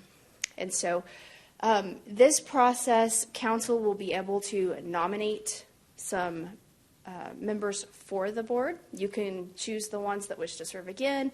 You can choose other citizens that may be interested that may reach out to you. And we would invite citizens interested in serving. If you'd like to be nominated, reach out to your elected officials or reach out to us through the city secretary's office and we can get your information to council. So next meeting, October 10th, we will bring back a resolution for each of the counties. And so we'll ask you to nominate anywhere from 1 to 5 individuals that will go onto a ballot. That ballot will be provided back to us from PRAD by October 30th. And then at our November 14th meeting, we'll have 2 more resolutions where you will get to cast your votes. And votes are divvied up between the taxing districts based on the amount of tax levy for the previous year. So I know that was pretty fast. Any questions I can answer for you on this process? We just wanted to give you a little transparency, let you understand it better before we come back and ask for those nominations. Questions for Mrs. Coggins? All Okay, right. Thank you. we will get going on getting some options for you. Thank you, ma'am.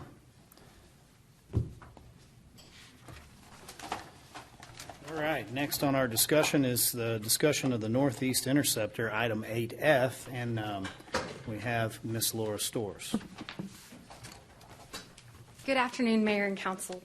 So I'm going to go through a very brief presentation related to the Northeast Interceptor project. Let's see here. There we go. Perfect. So on this, I want to talk first. This has been a project that's been a known priority for the city for quite a while. You can see here on the screen the funding that we have in place currently. There's been a total of $54.4 million put aside for this project, and that came in 3 rounds up to this point. So $3 million came from the 18-19 approved CIP in the form of bond proceeds. $25.2 million came from the 2020-2021 CIP, also from bond proceeds, and then another $26.2 million from this current year CIP 22-23, and also from bond proceeds. And to date, we've had about $4.7 million that's been spent, and that's for design, also land acquisition, or any kind of right-of-way acquisition is needed. And so that leaves $49.7 million. So maybe before I jump into this next one, I wanted to give you a quick update. We received bids, we opened bids related to this project on September 14th. My understanding, those bids are in place for about 60 days. So we wanted to get this in front of you all as quickly as possible, just to talk about what we're seeing from a bidding standpoint. We had 2 bidders, and we do have a shortage in funding that we have available for this project based on the bids that have been received.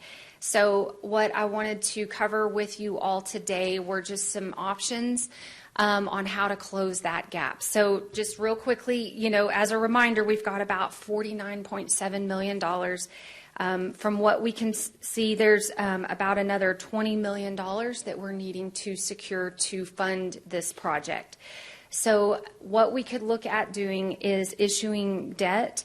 They would be in the form of a water and sewer revenue bond.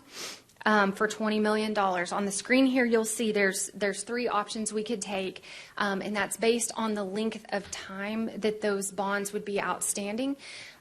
Please note that all 3 of these options are acceptable amounts of time related to how long this asset would stay in place. The main thing is you don't want your bond term to be longer than the life of your asset. So we certainly would anticipate the life of this asset being much longer than even the 30-year option. As you can see here, a 20-year bond would have an estimated interest rate of about 4.67%. We do have some cushion built in on these, just related to rate volatility. That would be about $1.65 million in annual debt service payments for the 20-year period. The 25-year bond interest rate steps up a little at 4.85%. The annual debt service would be about $1.46 million, and then a 30-year bond interest rate would be just under 5% at 4.96, and your annual debt service payment would be $1.35 million.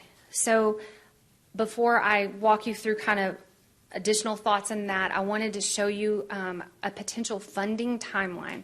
So there's definitely several steps that are involved anytime the city issues debt. This timeline here is an absolute fastest best case scenario on if we decided to issue debt of any amount or any amount of time. We would look to take some action. We would have an update to council at the next council meeting on the 10th.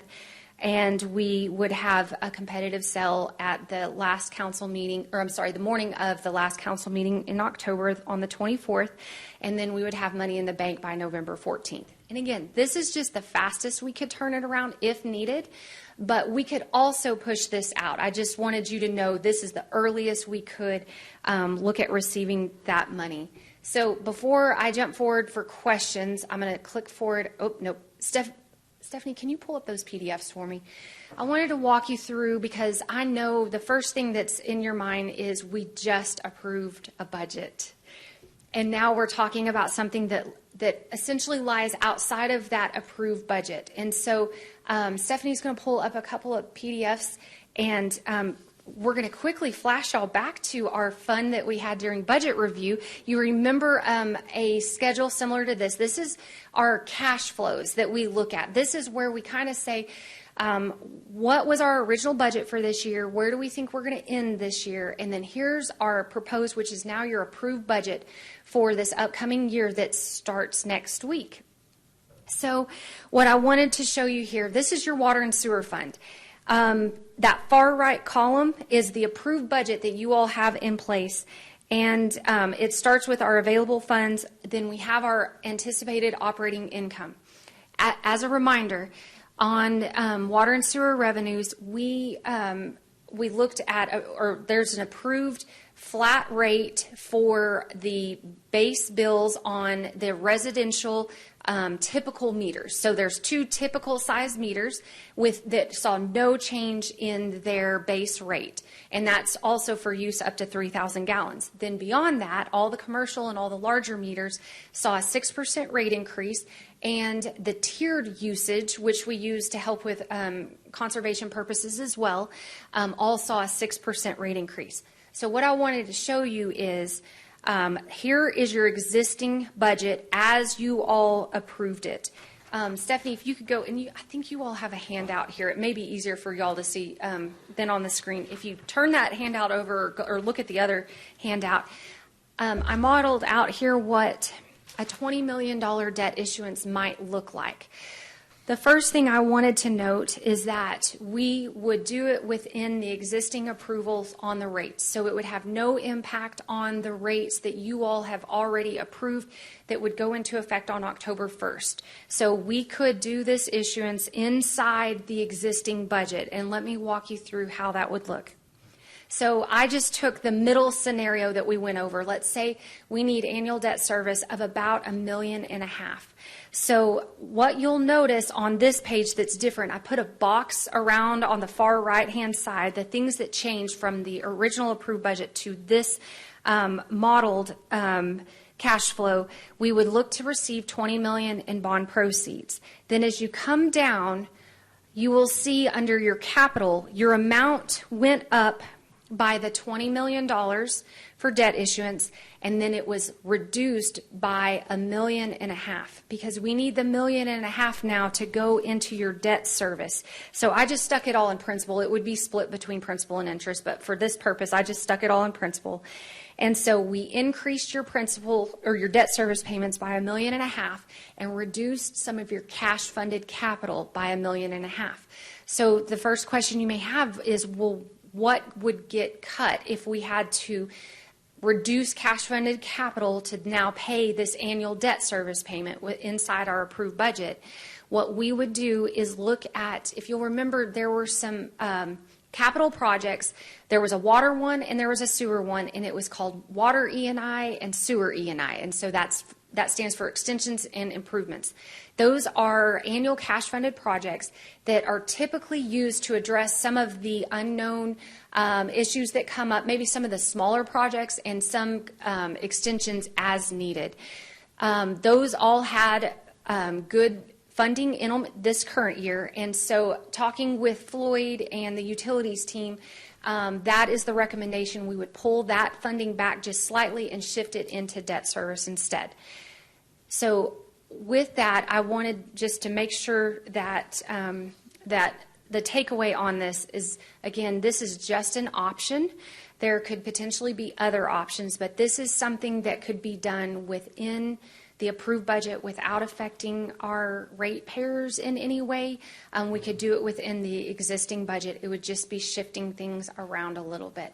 So with that, could I answer questions? I'm sure you've got some. Yes, ma'am. What other options are there? So other options, we could, and I'm not saying, I'm going to look at Floyd and he's going to like cringe as I mention any of them.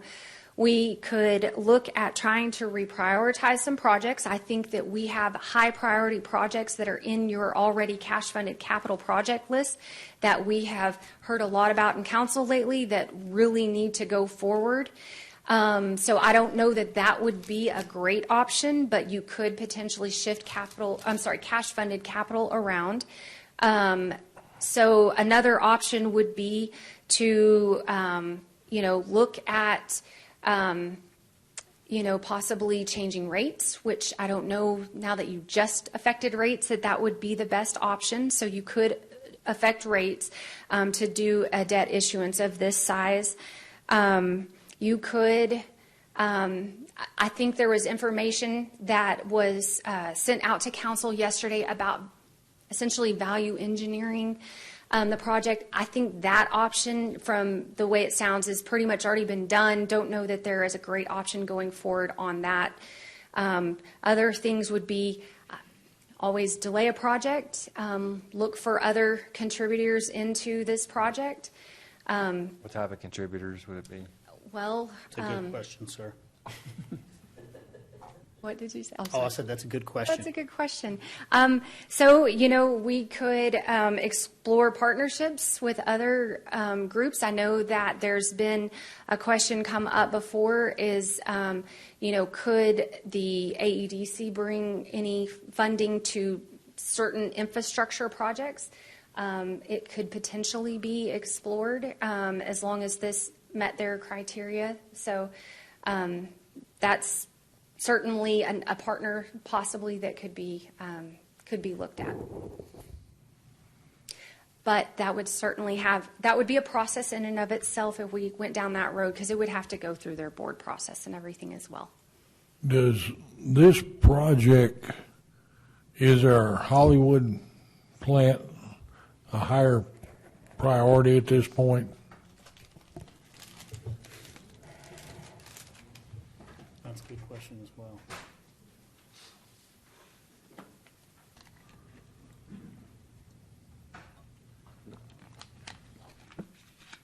Mayor and Council. So this project has a component of benefiting the Hollywood Road plant by, remember, this project is designed to take the 1 million gallons a day from the industrial park prison area off of the Hollywood Road immediately. I'm going to say they're both the same priority because they both accomplish the same thing in benefiting the regulations and the requirements we have at Hollywood. Okay. And it goes well beyond that in the benefit of the community in what this pipeline will provide. This is the piece of the puzzle that provides for any growth in the future of the city in the next 10 to 50 years. Okay. Thank you. And before you go anywhere, right, hang out, Floyd. Whoa, Floyd.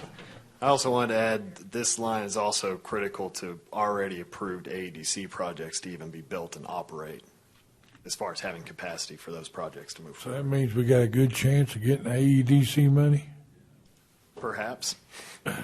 Because there's projects. It does. They've got a large amount of the acreage out there, and then buildings that already planned in the pipeline that need this line at a certain time period to even be operational. Okay. Question, sir. So let me go back, so we expected a bid of X, but it came in at Y? Yes. And $20 million more? Right, a little over 20 million. So kind of just quickly kind of walk me through, I mean, was it the timing of it? Just kind of how did we wind up? What we've experienced recently in all the bids, we've had a road project at the airport that came in 50% above the engineer's estimate. This is what we are experiencing in today's bid market, that projects are extremely high compared to recent cost. So this is just a result of What I'm seeing is in the construction community, this is a very high bid, and that's what we're experiencing. We are reevaluating our methods of estimating projects because of what we're experiencing over the last 6 months to 2 years on these bids.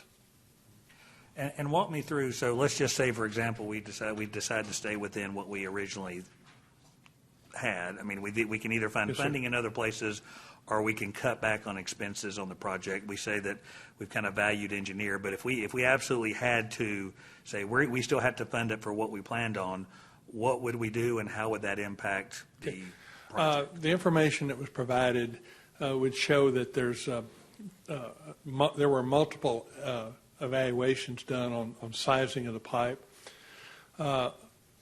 The best I can tell you is to go back and value engineer this pipe. The one option that you would have is to reduce the size of the pipe. It's going to have a minimal cost compared to the total cost. If you took the worst case scenario, that pipeline is going to be overloaded in the next year to year and a half. If you take that next scenario within a 10-year window, you're going to be installing another pipeline parallel to this at probably a higher cost than this pipeline. That's why staff is recommending the fourth version, this version, that we stick with this and find a way to fund this, because there's only two options that get you past the 20-year window of service. And that's what this line was designed to do and planned to do out of the master plan. The 2013 master plan identified this project as going into service in 2025. Okay? And so we were on track. We were on track from our planning component. It's just this factor in our bid process in the economy that we're seeing these extremely high bids. And this isn't the only project that's experienced the high bid. We've opened some bids recently that have experienced very high bids compared to the engineer's estimates. So we could choose to use a smaller pipe, but it probably means we're going to have to replace it much earlier. You'll have to add to it. Or add to it. Yep. Or with what you're proposing, it's just going to have a longer lifespan. It has up to the 40-year service plan. This isn't the life of the pipe. This is serving those customers who want to add to this over a 40-year window. Right.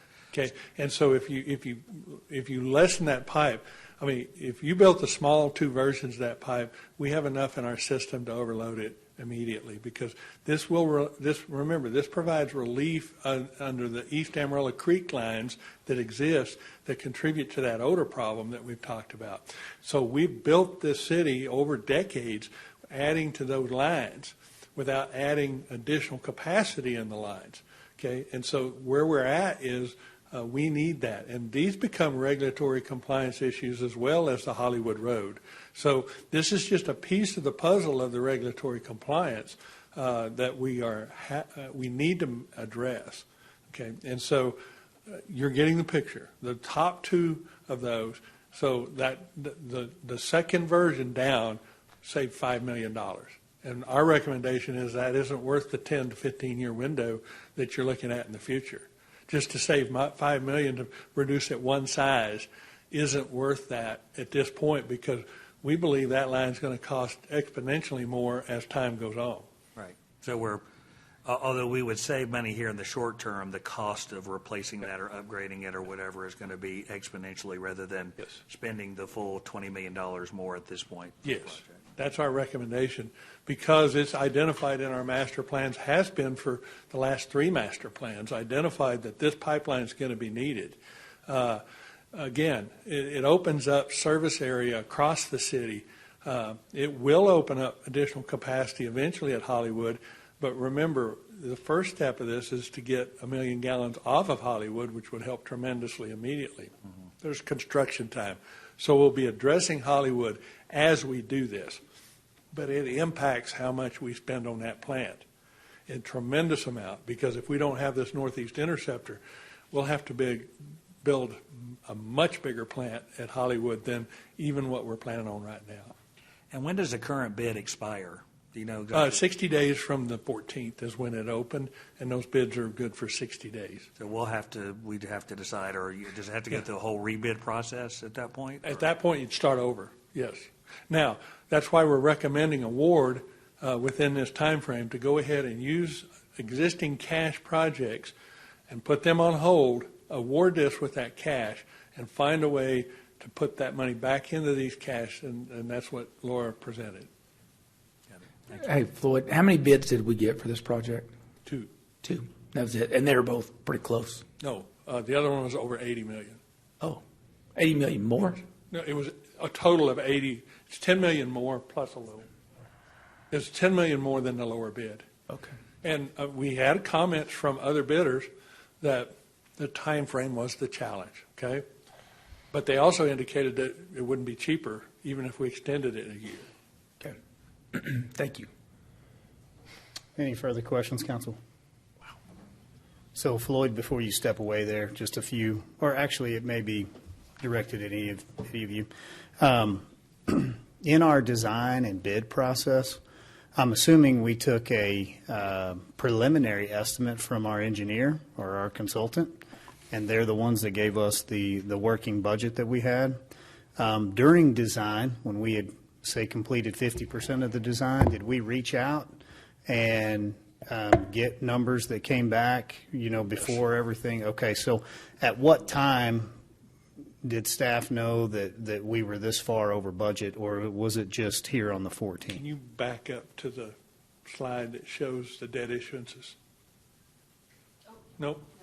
On the presentation. Oh, I'm sorry, Floyd. Do I? Okay. Can you get to it? There. Each one of those steps that occurred. So we bid it So when we issued the three. when we had the $3 million issued for design, we started into design. We identified approximately $29 million at the 2021 CIP that this line would cost. Mm-hmm. And as we designed it, then we got into, the engineer updated the cost estimate. We had to have that additional $26.2 million to even consider bidding this. So that step occurred, and that's why those debt issues occurred, because our original cost estimate was around $29 million to build this thing, and we had anticipated using the 25.2 and doing the rest with cash. So over that time period is when this inflationary bid component has come up. And so, yes, we reevaluated that at each time, and we did not anticipate, we anticipated that 52 million estimate was very close when we got to final product. So you guys have looked at, size of pipe, obviously, type of pipe. Yes. No suggestions there of anything that was. Well, I think we've experienced many types of pipes in the city, and the type of pipe is a combination of the engineer design and the type of pipe with the bedding material as a unit, because if you use a pipe with less structural strength, then you have to increase the bedding. If you have a pipe with increased structural strength, you can have cheaper bedding. So it's a trade-off, and that's what you pay the engineer to design. So once the engineer picks that type of pipe at these depths, it's going to be a complete re-engineering of the project to change the type of 30, pipe. 40 feet deep? In cases, it's over 40 feet deep. And then flow fill versus backfill, all Well, considered? in cases it's flow fill, it all depends on that pipe. There are places where there's regular backfill, and there's places where there's flow fill, and there's places where there's concrete. And our bidders, especially the one we're wanting to award to, couldn't offer any value engineering suggestions? Was he asked, like? We're not at is there that point anything in you this process. We've accepted their bid, and we're not at a point to negotiate those bid items at this point, because they're all so major. You just have to redo the bid. You'd have to redo the whole bid. But there's nothing in there that's going to be negotiated that wouldn't change your specifications and thus require you to start over and give the other bidder an opportunity. Right. Okay. So right now it's a fairness thing to the other bidder. Do we see prices going up in this material? Yes. Okay. All of this material is going up, especially steel, concrete, fiberglass manholes. All of these products, we're seeing tremendous increases in cost. Okay. Thank you, sir. Thank you. I would like to maybe bounce back over with you, Mrs. Storrs, on looking at this being a need and a cost overrun or a significant amount of money that we're trying to find funding for. We had asked, like, the economic development piece of this. What does that look like from your side of things in the way of how would that function, and what does that request look like? So if we could get maybe some direction from council, if that's an option you're wanting to explore and at maybe what level, we could certainly work with Kevin Carter and his team to start working with their board on that. What I think could be most feasible is if council's good, you want to, move forward with accepting bids, accepting the bid or awarding the bid, I'm sorry. And then we could kind of start talking about timing of a debt issuance.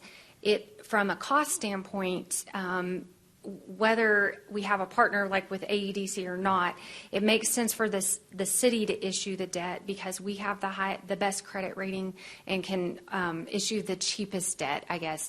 And so, if that was an option that council wanted us to go explore participation from AEDC, we could talk with them about that level and then maybe establish some sort of an agreement with them on participation annually in those debt service payments with us.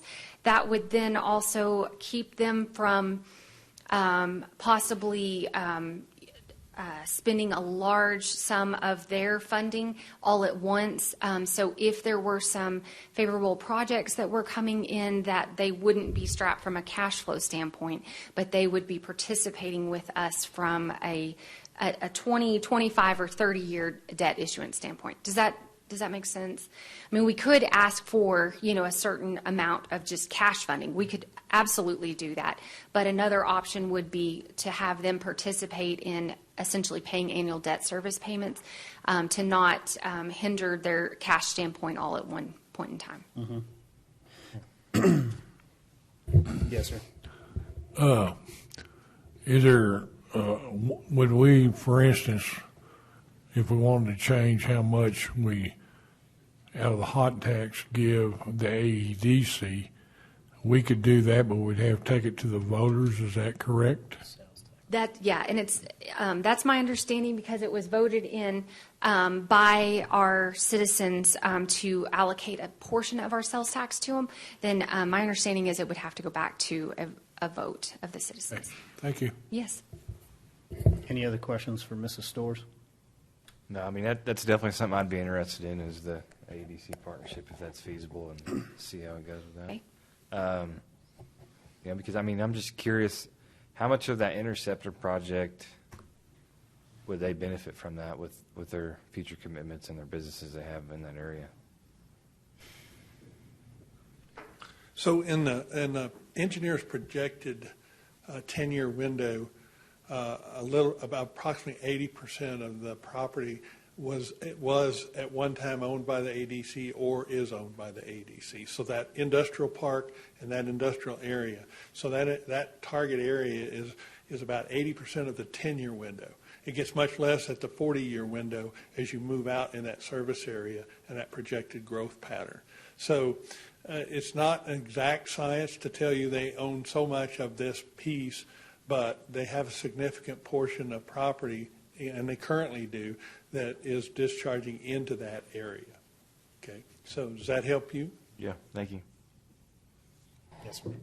So if we issued this debt, then we're issuing it against the revenues that it will come in from water and sewer over going down. That is correct. But how we repay that is back up to us. So on the ADC part of it, we don't necessarily have to get that resolved to issue the debt. That is correct. It's just we can look at that as a method of repayment depending on what we determine to be the best part of that. That is correct. So there's no time. There's no time frame that we have to get the AEDC or figure out how much they could fund if part of it. But there's no time frame on that. No, there's not. So I think that's a really good question, because the pledge on these bonds would be related to the water and sewer revenue. So again, without any other funding source, it would default to that. But you would not have your first debt service payment until the latter part of this upcoming fiscal year. So you would have some time from that standpoint. The other thing that they're looking for is, so we would have to go, and on that timeline here, you'll notice that there is some information about receiving a rating from S&P. So we will have to go through a rating process. One of the things they look at is our capacity to issue this much more debt based on the rates that are in place. We are fine from a capacity standpoint. So what we would probably work with them on, depending on where we're at on the discussion with AEDC, is we would default to, it would all come out of water and sewer revenues, and we would be fine. Our coverage is great from that standpoint.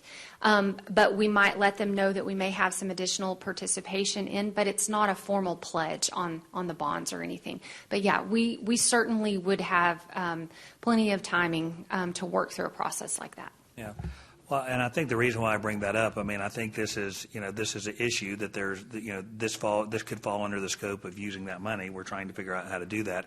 But I would submit maybe when we're having these conversations, that it probably needs to be a much higher level conversation than just this one project. I mean, in other words, this project is here, but I think instead of just saying, okay, how can we help? I mean, I think to get some consensus on, okay, overall moving forward, not just with this project, but what do we feel, and the board would feel, and what would AEDC feel would be, something that could do that, so we don't necessarily, that they're not hamstrung in some way, but to be able to get a chance to do that. So I think, talking about this overall as a bigger picture issue, and then how, once we determine what that could look like, how this project could fit under it, because I think this is something that could be something that comes up just not now, but down the road, and how do we want to handle these, and how much, can that help us get accomplished what we need to get accomplished on the infrastructure side.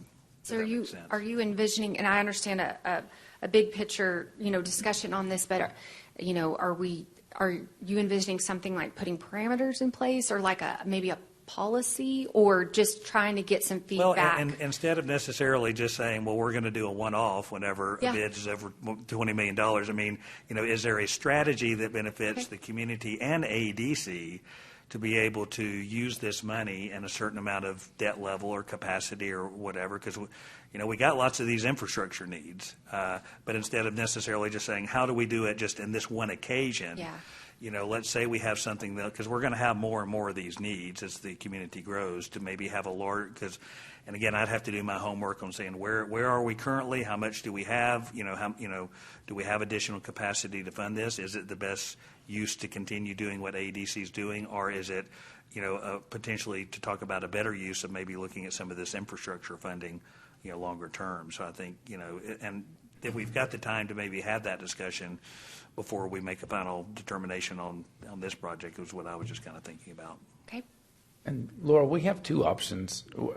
We can ask them to help participate in the debt. Like you said, we would be the ones, or we could ask for a cash option, right? I mean, maybe not the full 20, but whatever it is, 5, 10, whatever it is, to then reduce the debt load to here. So we've got two options. Absolutely. There, right? Yes. I mean, From it's not an just AEDC one. standpoint. Yes, that is correct. Okay. But, I mean, you could even say that in multiple ways, because you could even say a smaller cash funded portion and participation in a debt issuance. So you could look at that from multiple options. Okay. So, and I don't mean to jump ahead or anything, but that would be great if you all could kind of give us a feel of what direction you want to go. We can take that back, or if y'all would prefer getting feedback from them, we're open on that for sure.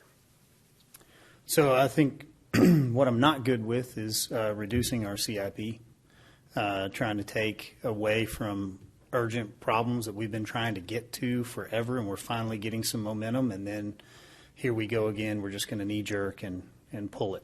And so I, for one, want to continue forward with everything that is as identified. I am not I'm not opposed to asking for a partnership with an entity that I believe is going to substantially benefit in what they do for a living and what it does for our community. I know my business experience usually leads me to kind of a cut the baby in half is usually the best way to go. And so I normally go to a 50-50 kind of ask and start there.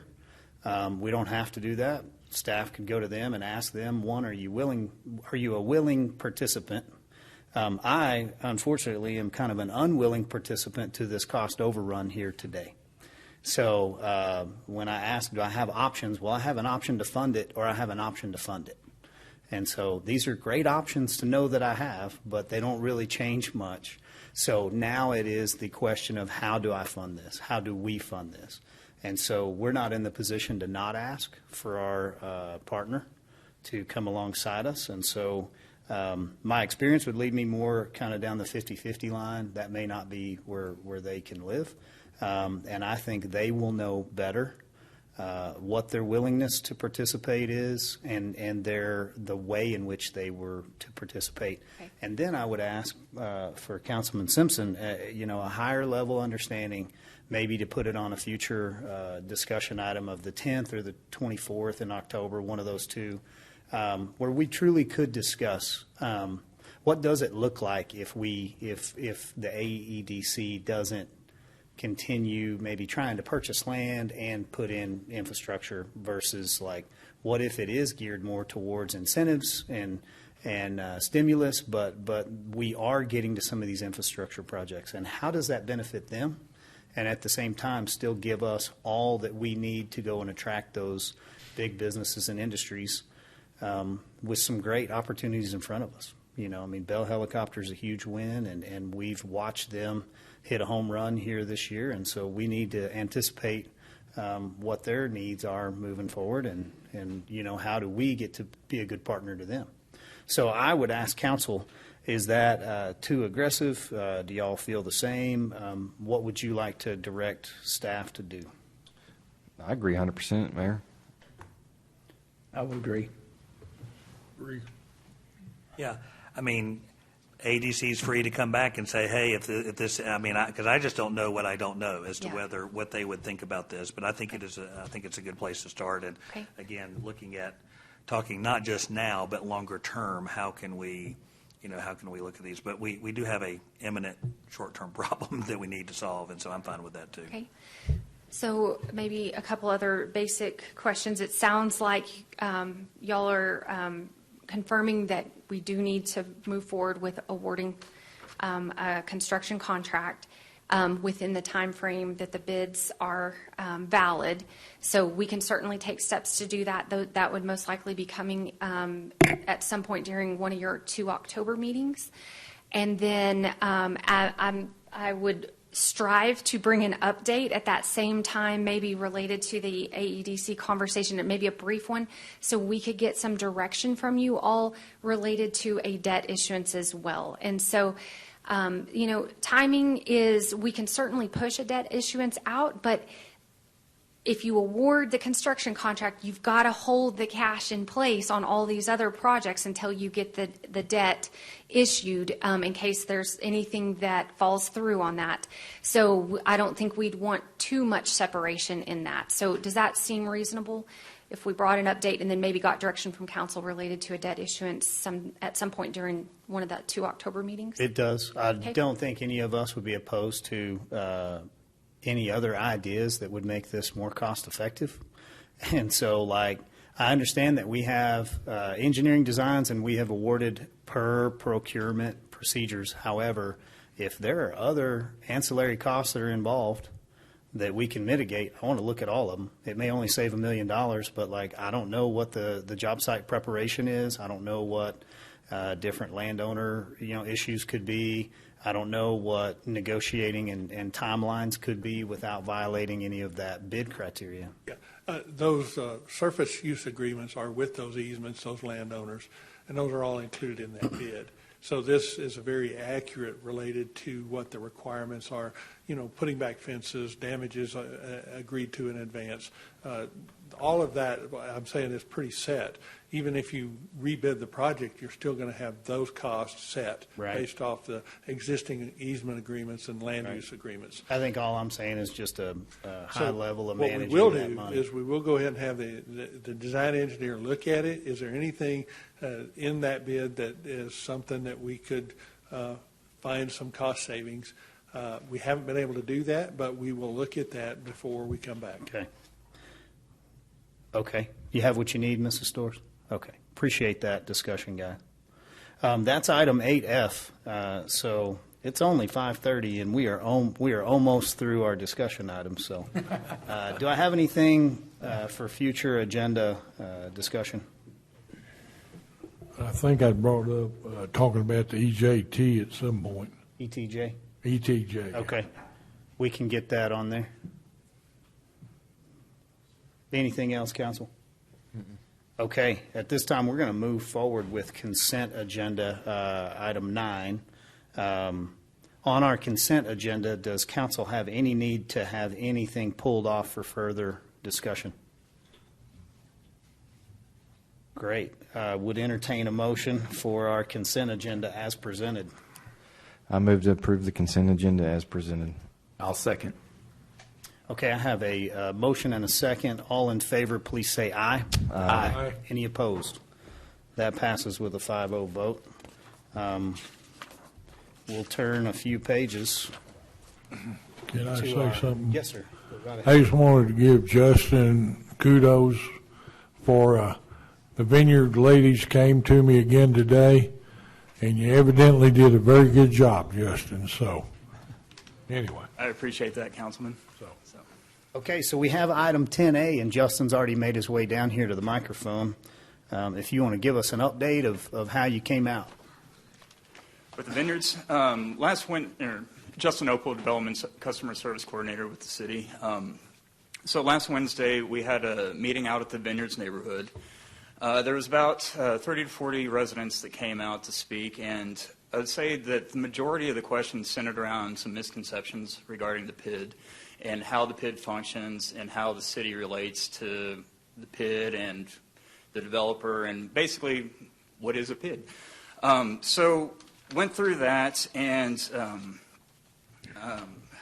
quite a few of the questions involved how is the PID different from the HOA, how are the board members selected, so we went into the advisory board,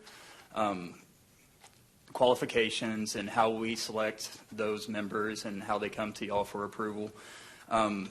Discuss the petition, which is that PID governing document, which outlines how the advisory board's made up, the assessments and the decisions that the advisory board makes, and the recommendations the advisory board makes to the council. A couple of other questions was more specific to the budget and some line item questions about what is the 3-month operating reserve, how are the assessments chosen, the contracts that we're getting, that we now have in place as of August 28th for landscape maintenance. So a lot of the complaints dealt with lack of maintenance over the past year or so, just unsatisfactory standards, I guess you could say. So one of the ways that we're addressing that is through the contract that we now have for landscape maintenance, which not only has the specifications, so we have those standards now that we can hold those contractors to, which is something that we did not have previous to this contract. But aside from that, the majority of, or pretty much, not pretty much, absolutely everything on the agenda, the information that the council has been provided regarding the assessments, regarding, when the advisory board met, the expenses and the 5-year plan, all of that is the exact same as what was presented during the first reading. So here to answer any questions the council may have. Thank you, sir. So are you saying, Justin, that all PIDs now have a performance clause in them? Like if it's not being done? I mean, It would be, in that performance clause is factored into the contracts that we have. So the management contracts, the landscape maintenance, so that's what we're doing with each PID. So each PID does? Yes, we have the contracts for each PID for and they're each separate contracts for each PID, but we do have those standards and specifications now that we can hold contractors to. And if they choose not to perform, then A, we're not going to pay until it's satisfactory work, and B, if it's a continual problem, we have a termination clause in that contract that we can choose to enforce at any time. Good. Thank you. Further questions? I'll make a motion, we accept ordinance number 8079. Second. Okay, I have a motion and a second on item 10A.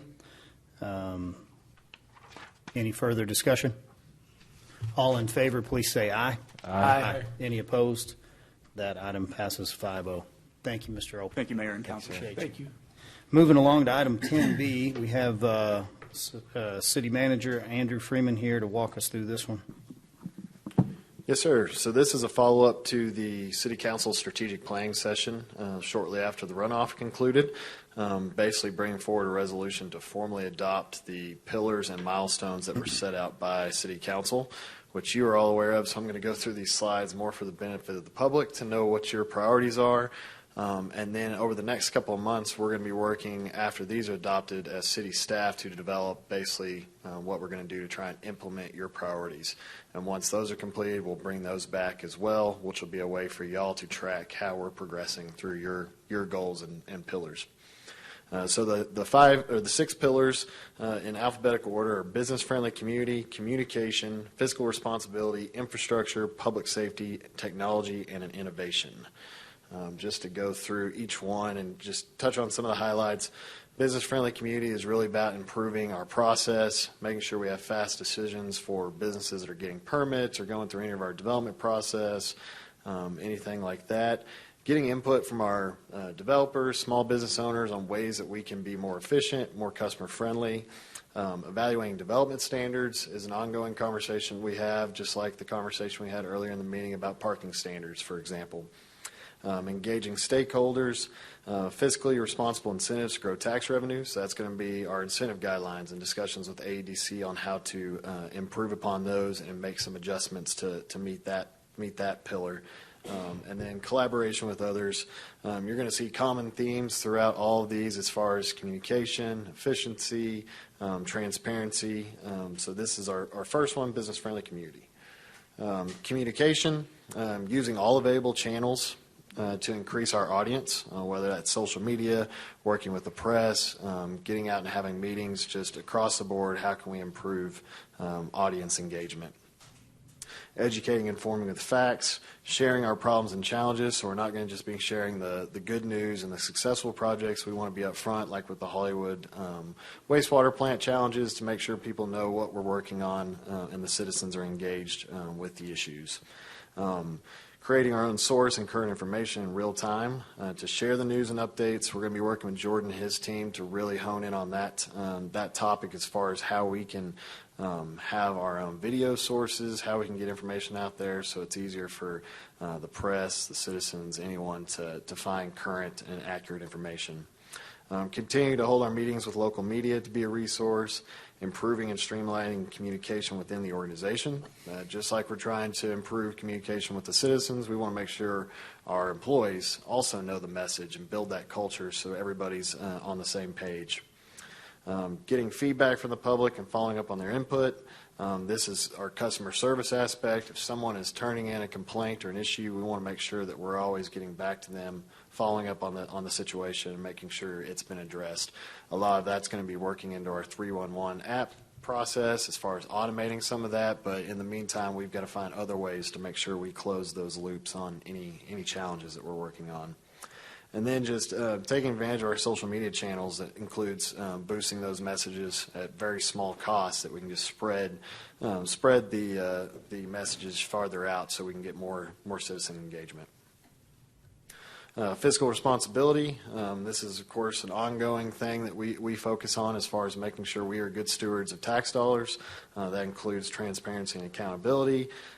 using that budget document as a policy document for city council, and then working annually, or in this case with council, we've gotten direction. We're going to work with y'all monthly on departments and improving the review of each department's budget and making sure that we find those savings or finding different opportunities to allocate those resources.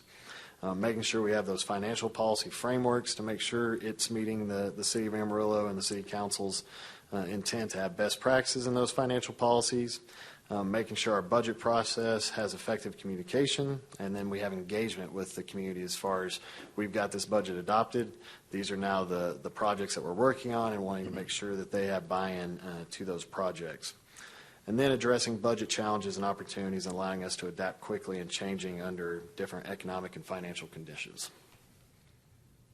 As far as Pillar 4, also something we talked about today, infrastructure, making sure we identify and prioritize those pressing needs, communicating and engaging the community again, looking at all funding opportunities, like we touched on with the Northeast Interceptor, partnering with other agencies to facilitate growth, allocating immediate funds to priority needs, and then evaluating long-term funding plans. And those are our master plan documents that we update on a regular basis, and then working through our CIP program to map those out over a 5-year time period, identifying those resources, and make sure they align with this pillar. So on the positive, everything we've discussed today is already meeting all these pillars, so it's really good. Pillar 5, public safety, is always a high priority for communities, which is no exception here.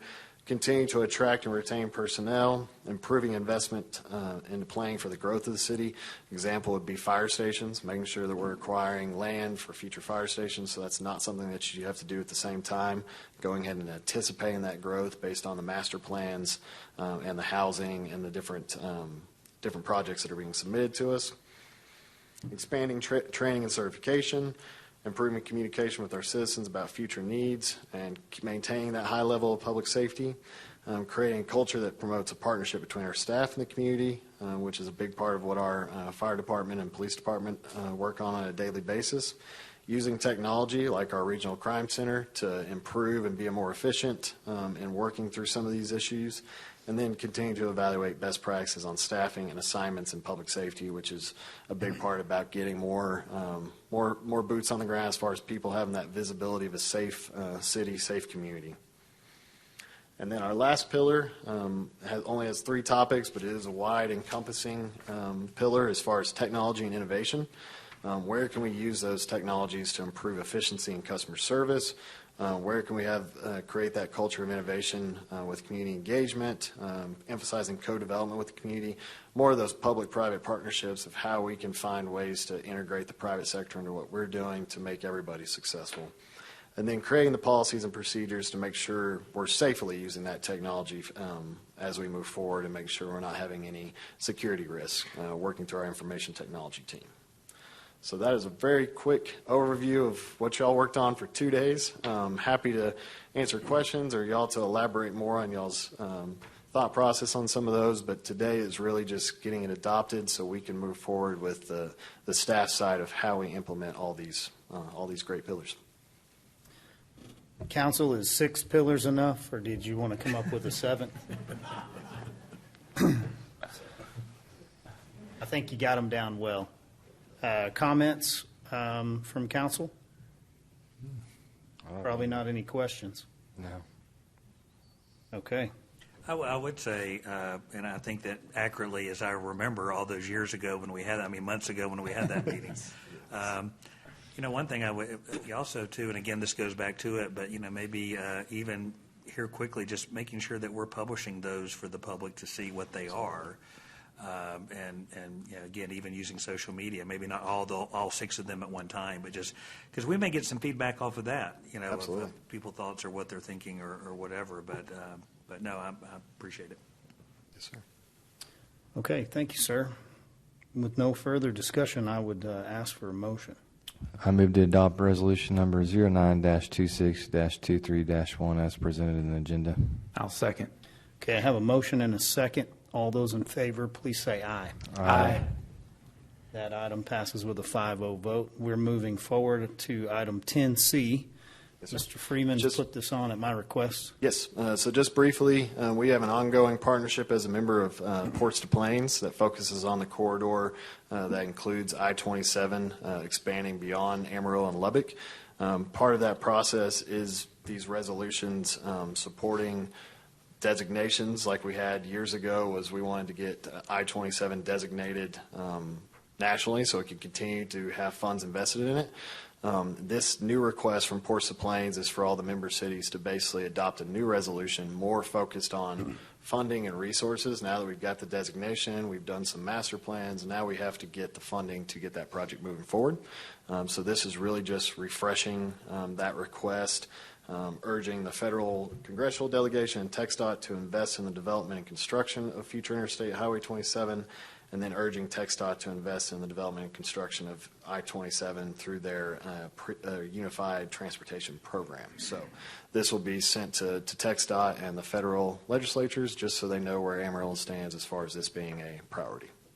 Yes, sir. Thank you. So I did get to attend the conference for a few days, and so in the 10-year plan, what was scheduled for next year was $490 million roughly, and that's been increased to $640 million. So as the state of Texas continues to put more money into TxDOT and highways, we have an advocate in Ports to Plains, and they are pulling for Amarillo, and we want to make sure that we're pulling for everybody else along that I-27 corridor all the way south and north. So appreciate the support on this. I think it goes a long way to continue to utilize those resources that the state has.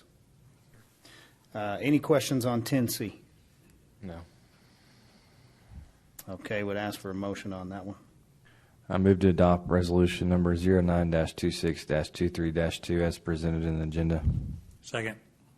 Okay, I have a motion and a second. All those in favor, please say aye. Aye. Any opposed? That one passes 5-0. Item 10D, Mrs. Laura Storrs on a investment policy and a consultant. Yes, thank you, Mayor and Council. So I'm going to speak very briefly. We have our consultants here with us. So this is Richard Long with Valley View Consulting, and we secured their services back in June of this year. As interest rates have really started to rise, we want to make sure that we're capturing every bit of interest income that is reasonable and allowed by state law. So part of state law is that annually we have to have our city council approve an investment policy. So now that I have already stolen all of his thunder, I will bring Dick up here to talk through this, and we have a presentation. And if you just click that, it'll walk you through. I'll move forward. Okay. Thank you, Ms. Storrs, Mayor and Council. Appreciate it. I was joking with the mayor at the break about you certainly have an interesting discussion topic today with Yes, sir. all kinds of things. As Ms. Storrs mentioned, you are governed by the Public Funds Investment Act and how you handle your cash and investment management. And this will ultimately be a fairly routine action item for you because every year you get to do this. But we thought it might make sense to do a little bit of an overview today. So again, Chapter 2257, a.k.a. the Public Funds Investment Act, PFIA for short, is what governs this whole process. And one of the main things that it requires the council to do is to adopt an investment policy. And I guess I was supposed to go like that first, excuse me. And primarily you're supposed to emphasize safety and liquidity, safety of the principal, and liquidity meaning that you have money and time to pay the bills without taking additional risk with it. You do have to diversify your portfolio within this policy. You have to talk about yield objectives, not the highest yield, but what's appropriate for your safety and liquidity requirements. And then obviously mostly that's governed by maturity. And we'll get into that in just a second. And then another topic we thought was important is capability of investment management. And so Ms. Storrs, Mr. Poston, several of the others have to go through training on a regular basis to be familiar with current market conditions and current requirements under the law. So that's an important objective for the investment policy. One of the key risk management components is what you do authorize. I'll go through the full list that's eligible under the Act at this point. This city, I think, very appropriately has chosen to not do all of them. There are some that do expose you to some additional risk, and we adhere to the concept of being safe. And so the city has not in the past, and we've encouraged them in the future to not include some of the more risky ones that are eligible under the Act. The biggest risk management technique that you have is maturity. And so within your policy, there's some discussion about individual types of strategies. Primarily, those strategies are governed by potential use of funds, and then there's also some maximum maturity requirements that you have to stay within, even if you might have longers. Opportunities to go, you still want to stay within those guidelines. And then as per the Act, if you use an internal pool, which the city does, then you need to have a weighted average maturity maximum, and that's also addressed in the policy. Here's all the eligible items under the PFIA. We put check marks next to the ones that you authorize. The red one up in the upper right-hand corner is securities lending. Again, all this was discussions with us and the staff. This year, we're recommending you eliminate the option to do securities lending. It was a financial product that years ago had value to the city. There was a prominent bank in the state that offered the program, and so you had a good vendor, you had economic value. That market has changed dramatically since then. The economic value has gone away, and when the economic value went away, the main vendor also went away because it didn't make sense for them to do it either. So we're suggesting you take that out of your policy. But basically, you allow government securities either at the federal government or the state or local level, or a money market mutual fund that has those types of products in it. Certificates of deposit, collateralized by, we'll talk a little bit more about collateral or in your policy, collateralized by either the FDIC insurance or government securities or letters of credit issued by a government. So anyway, again, safe, low-risk types of investments. Within your policy, you have to have methods to monitor market price. That, again, we talked about the main risk criteria is a change in value if you do buy securities. You have to use what's called delivery versus payment. If you buy anything that prevents the risk of you sending your money to someone and then not giving you the security that you thought you were going to buy. And then you also have to have methods to monitor credit ratings if you invest in certain types of investments. Those main components are also included in a quarterly investment report that I believe you just received a little bit ago, the March report. You're about to receive the June report. That's a requirement of the Public Funds Investment Act that the investment portfolio is presented to the council on a regular basis, and the market value, current market value of any security that you own is also reported to the council on a regular basis, so you can be up to date on what's going on in your portfolio. A few things I mentioned earlier. By fund type, you have to have different strategies. Again, suitability of the investment choices, safety of principal as we started earlier, liquidity, marketability if it would be required to be liquidated prior to maturity, diversification, and again, yield, not maximization of yield, but appropriate yield based on those other risk criteria should be addressed in your policy. You have to adhere to the prudent person rule that basically says you as a person are going to look at the risks, you're going to use intelligence, you're going to use discretion, you're going to use prudence, and you're going to weigh those two to decide what the best choice is to provide you a reasonable income. Right? This is not a speculative portfolio. This is an interest-earning portfolio. If you are an investment officer, which within the policy you've designated Ms. Storrs, Mr. Poston, and a couple others as investment officers, they do have to disclose if they have any potential conflicts, and they have to be disclosed not only to the council but to the Texas Ethics Commission. And why we're here tonight is every year you get to take a look at this policy and make sure that you still agree with the types of risk that it's going to take. So through a collaboration with staff and with myself and our group, we went through the policy. We came up with some changes. I would tell you a lot of it is different wording, very little change, no change in risk, actually, I should say, but a different way to state maybe what was already in there. We eliminated a couple of words, a few places where we thought there was maybe some repetition or it was not necessary to promote the message, but basically we would label it as just updates and clarifications. The three main things that we did mention as securities lending, we're suggesting you delete that as a choice. We thought it would be prudent to go ahead and include an official listing of some internal controls that you have in place that help reduce or control some of the potential risks that could happen in your cash management. And then finally, we suggested inserting a little bit of language on your depository RFA, request for application procedure, that you did a year or so ago. Again, just formalizes it within the policy. So again, overall, very good policy, very well-managed portfolio. Once a year, you're required to do this, and Ms. Storrs invited me to come and provide that update. So is that quick enough, sir? That was really good. We were starting to wonder who the well-dressed gentleman was that stayed this long in our meeting. So, Mr. Long, thank you for coming in and giving us an overview of this. Okay. We can go line by line if anyone's interested, or I think we could, or we could just ask if we had any specific questions maybe for you. So, Council, you have a few questions for Mr. Long? None. How long have you been our consultant on this? Well, we've done some work for the city over multiple years on various projects. But as Laura mentioned just recently, we were retained as your investment advisor firm back in June. Is that about right? Okay. So we've just gotten started on it. We are helping a little bit on the investment side with Matt, and we recently placed some CDs. We did a solicitation with some local banks and some statewide banks, and the average yield was between about 5.5% and 6%. So again, taking advantage of the higher yields that Ms. Storrs mentioned earlier. That's good. And how long did we have our previous investment advisor? Well, technically speaking, so I've worked at this city almost 17 years. So you've been our we did it investment in-house. Yes, Okay. so we did it in-house. So it's always laid on the finance director role, and so I did it personally for about 6-7 years.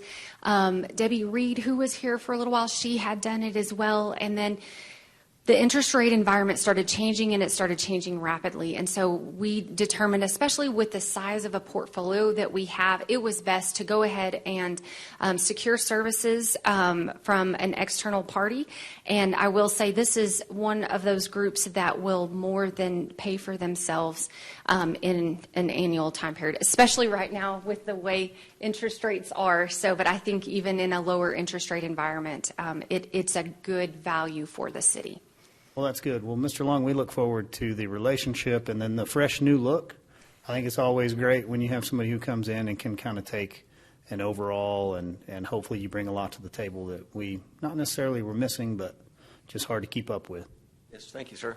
Yes, sir. If you ever need anything, try to get hold of me. Okay. And we do have this as a resolution for council to approve. And also wanted to mention that our investment committee did meet and reviewed the policy, and we are recommending it for approval as well.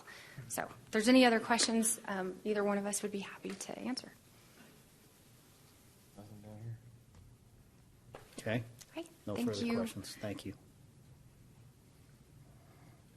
Okay. Well, I move to adopt resolution number 0926233 as presented in the agenda. Second. Okay, I have a motion and a second on item 10D. All in favor, please say aye. Aye. Any opposed? That item passes with a 5-0 vote. Moving right along to item 10E, we have our construction contract for the MPEV.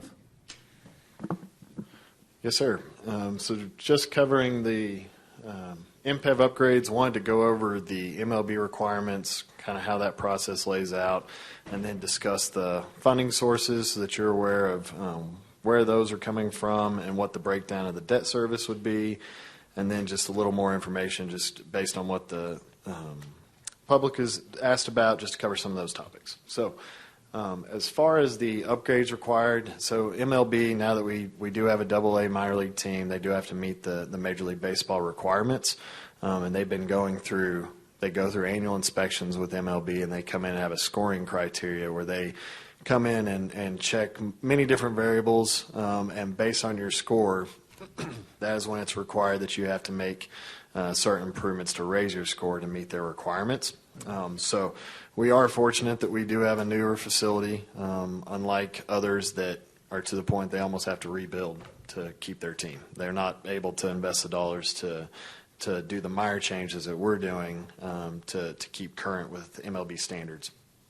So we've gotten this broken down on this slide here as far as MLB required additions, and then there's some other additions that were added through this process that would also benefit the team, almost because of the changes that we're having to meet, that it's impacting other areas where they had storage, for example. So based on that, We've got increased square footage for shared workout areas, square footage for food service break areas for each team, a dedicated locker and shower spaces for females. That was a big part of the changes, was male and female options for officials, coaches, across the board. Additional square footage for visiting team coaches, safety netting. So we've got current safety nettings. It'll now actually bring it to the ends of each line, so it covers all seating along the foul lines of the seating bowl. Additional padding on outfield walls. Construction of a new structure to deal with the additional square footage lost by renovating the clubhouse areas for basically everything I've covered up above.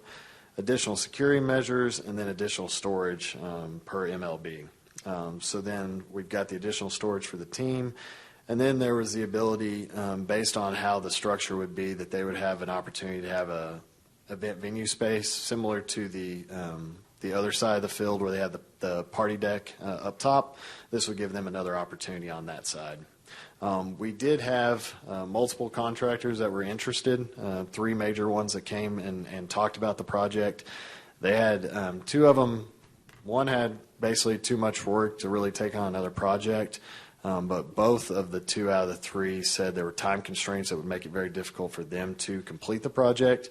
Part of MLB requirements is that they also have a deadline. So we're having to start basically right when the season ends and get this project done before new season begins in 2024. So Western ended up submitting the bid for it. They are the most familiar with the project since they built it originally. So they kind of have an advantage from a timing standpoint where they know where basically everything that they installed more than someone coming in new. So that is a big part of why they chose to bid on it.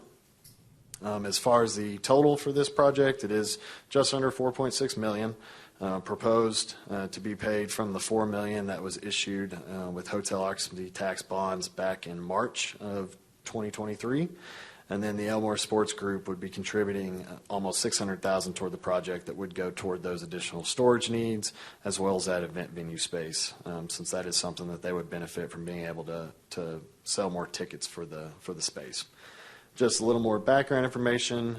We do have the capital reserve account that basically their annual rent, I believe it's half of that, goes toward the capital reserve account that can only be spent on joint projects decided between the city and the team. So early on, it was decided to use some of the reserves, $525,000, to pay for the architectural and engineering costs to design this project. And then there was also a negotiation of updating that split on the $400,000 lease payment, with $175,000 currently going toward the 2018 hot revenue bonds, another $175,000 going toward the 2023 issuance, and then $50,000, basically reducing that to $50,000 going to the capital reserve account for future projects. Previously, $225,000 was going into that fund, but it made sense to use those dollars because this is benefiting the capital improvements to the facility and bringing it up to current standards moving forward. The CVB has also agreed to reallocate $50,000 of their annual allocation to go toward the debt issuance, and then the remainder would come from city hot collections.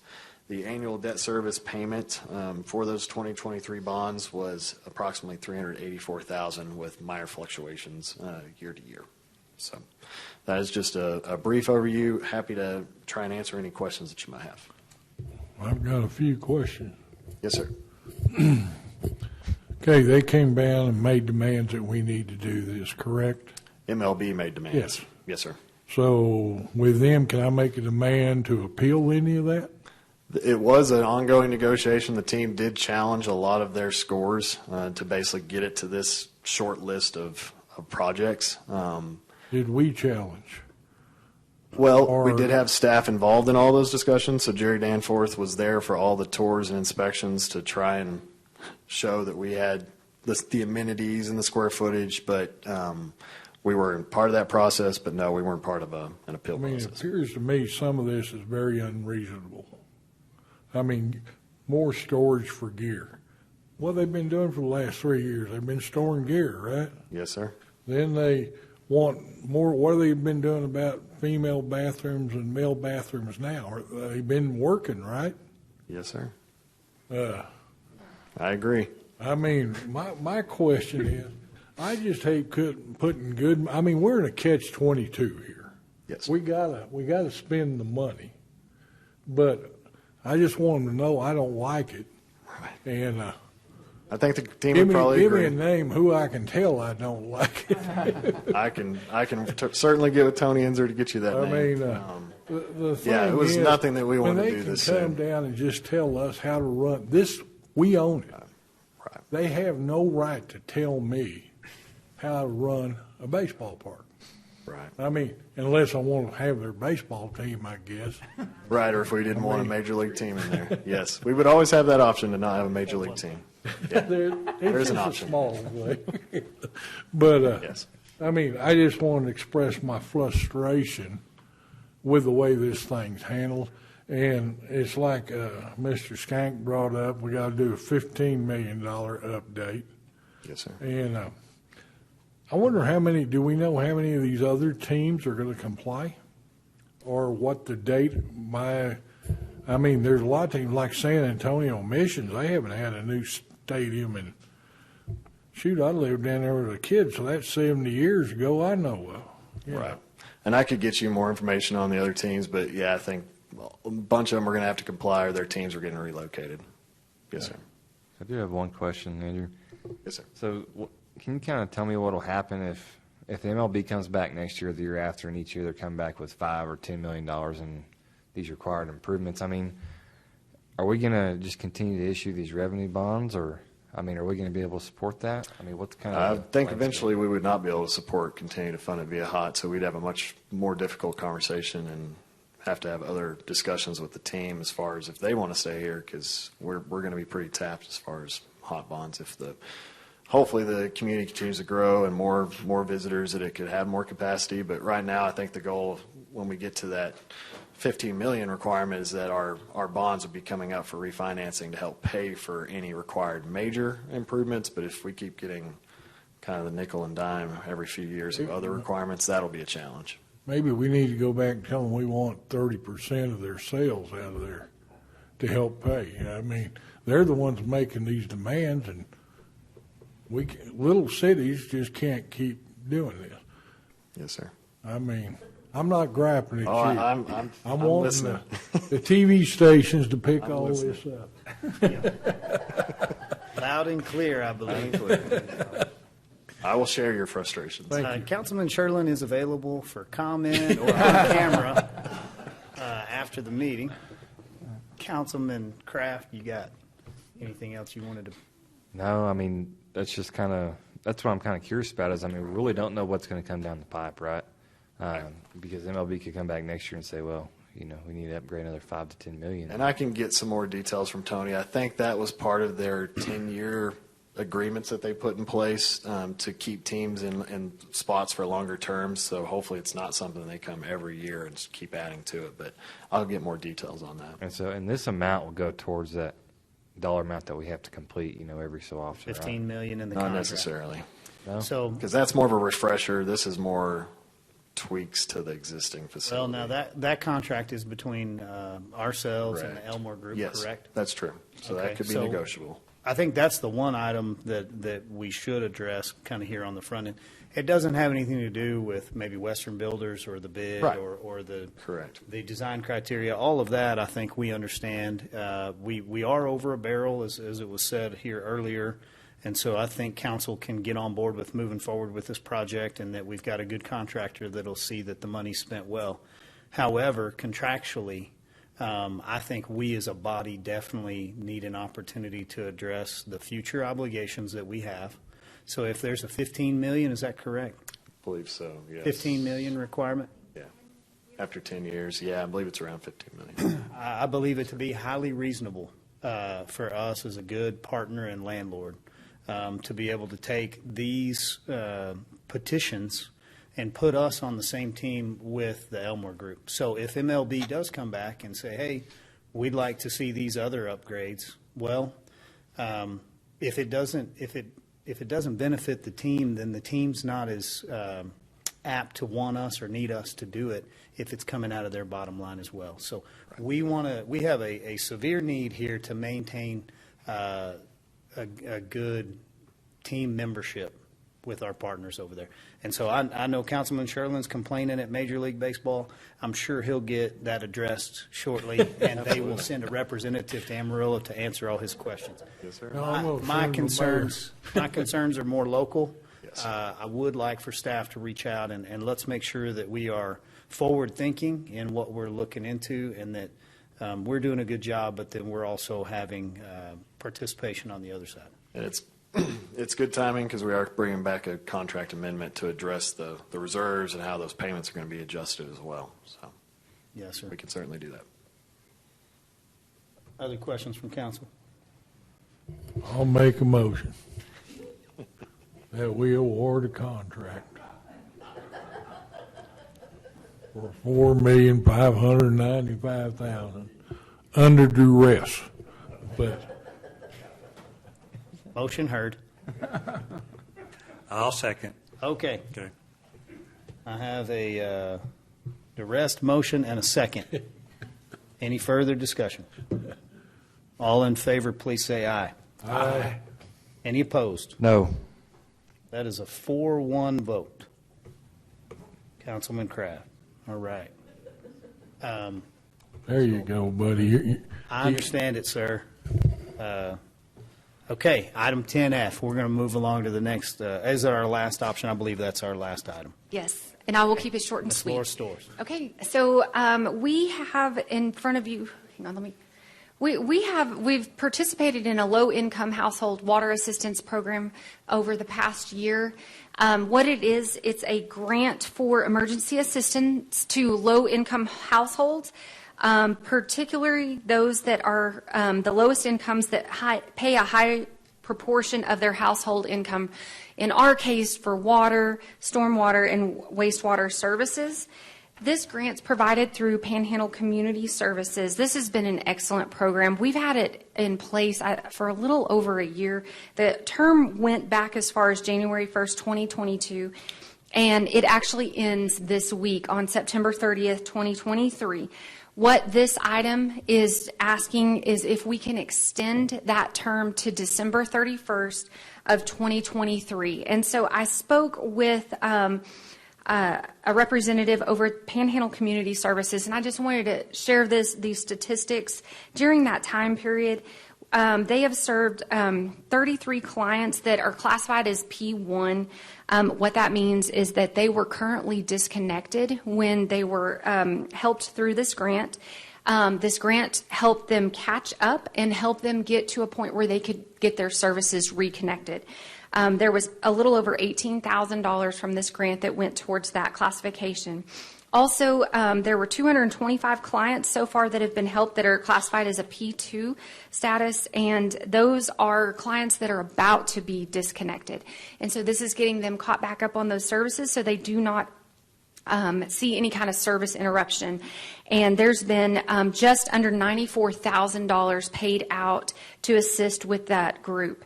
And then finally, there's a P3 category, and there have been 134 clients served so far. And those are clients that are current on their bills but are struggling and just need some additional assistance. And so you'll see that there's been, just under $62,000 that have gone towards those type households. They also mentioned that any of their clients that are in that P2 or P3 category, they also can qualify for an additional $85 per month for the remainder of the year. That just helps keep them in good standing. And so this has, I think, been a game changer for a lot of our customers. And so the request here, there's still, I think they said in total it's 173,392 families that have been served here in our community. And so there is sufficient funding to extend this all the way out through December 31st. And so with council's approval, we would be very honored to continue allowing this grant to serve this portion of our community. Any questions? No questions from council? Okay, thank you, Mrs. Stores. Anyone want to make the motion? I move we approve item 10F on the agenda as presented. Second. Okay, I have a motion and a second on item 10F. With no further discussion, all in favor, please say aye. Aye. Any opposed? That item passes with a 5-0 vote. That concludes our meeting. If I can get a motion to adjourn. I move to adjourn this meeting. Second. And a second. You're adjourned. Thank you guys for staying and participating in our meeting. Appreciate it. I didn't mean to go off.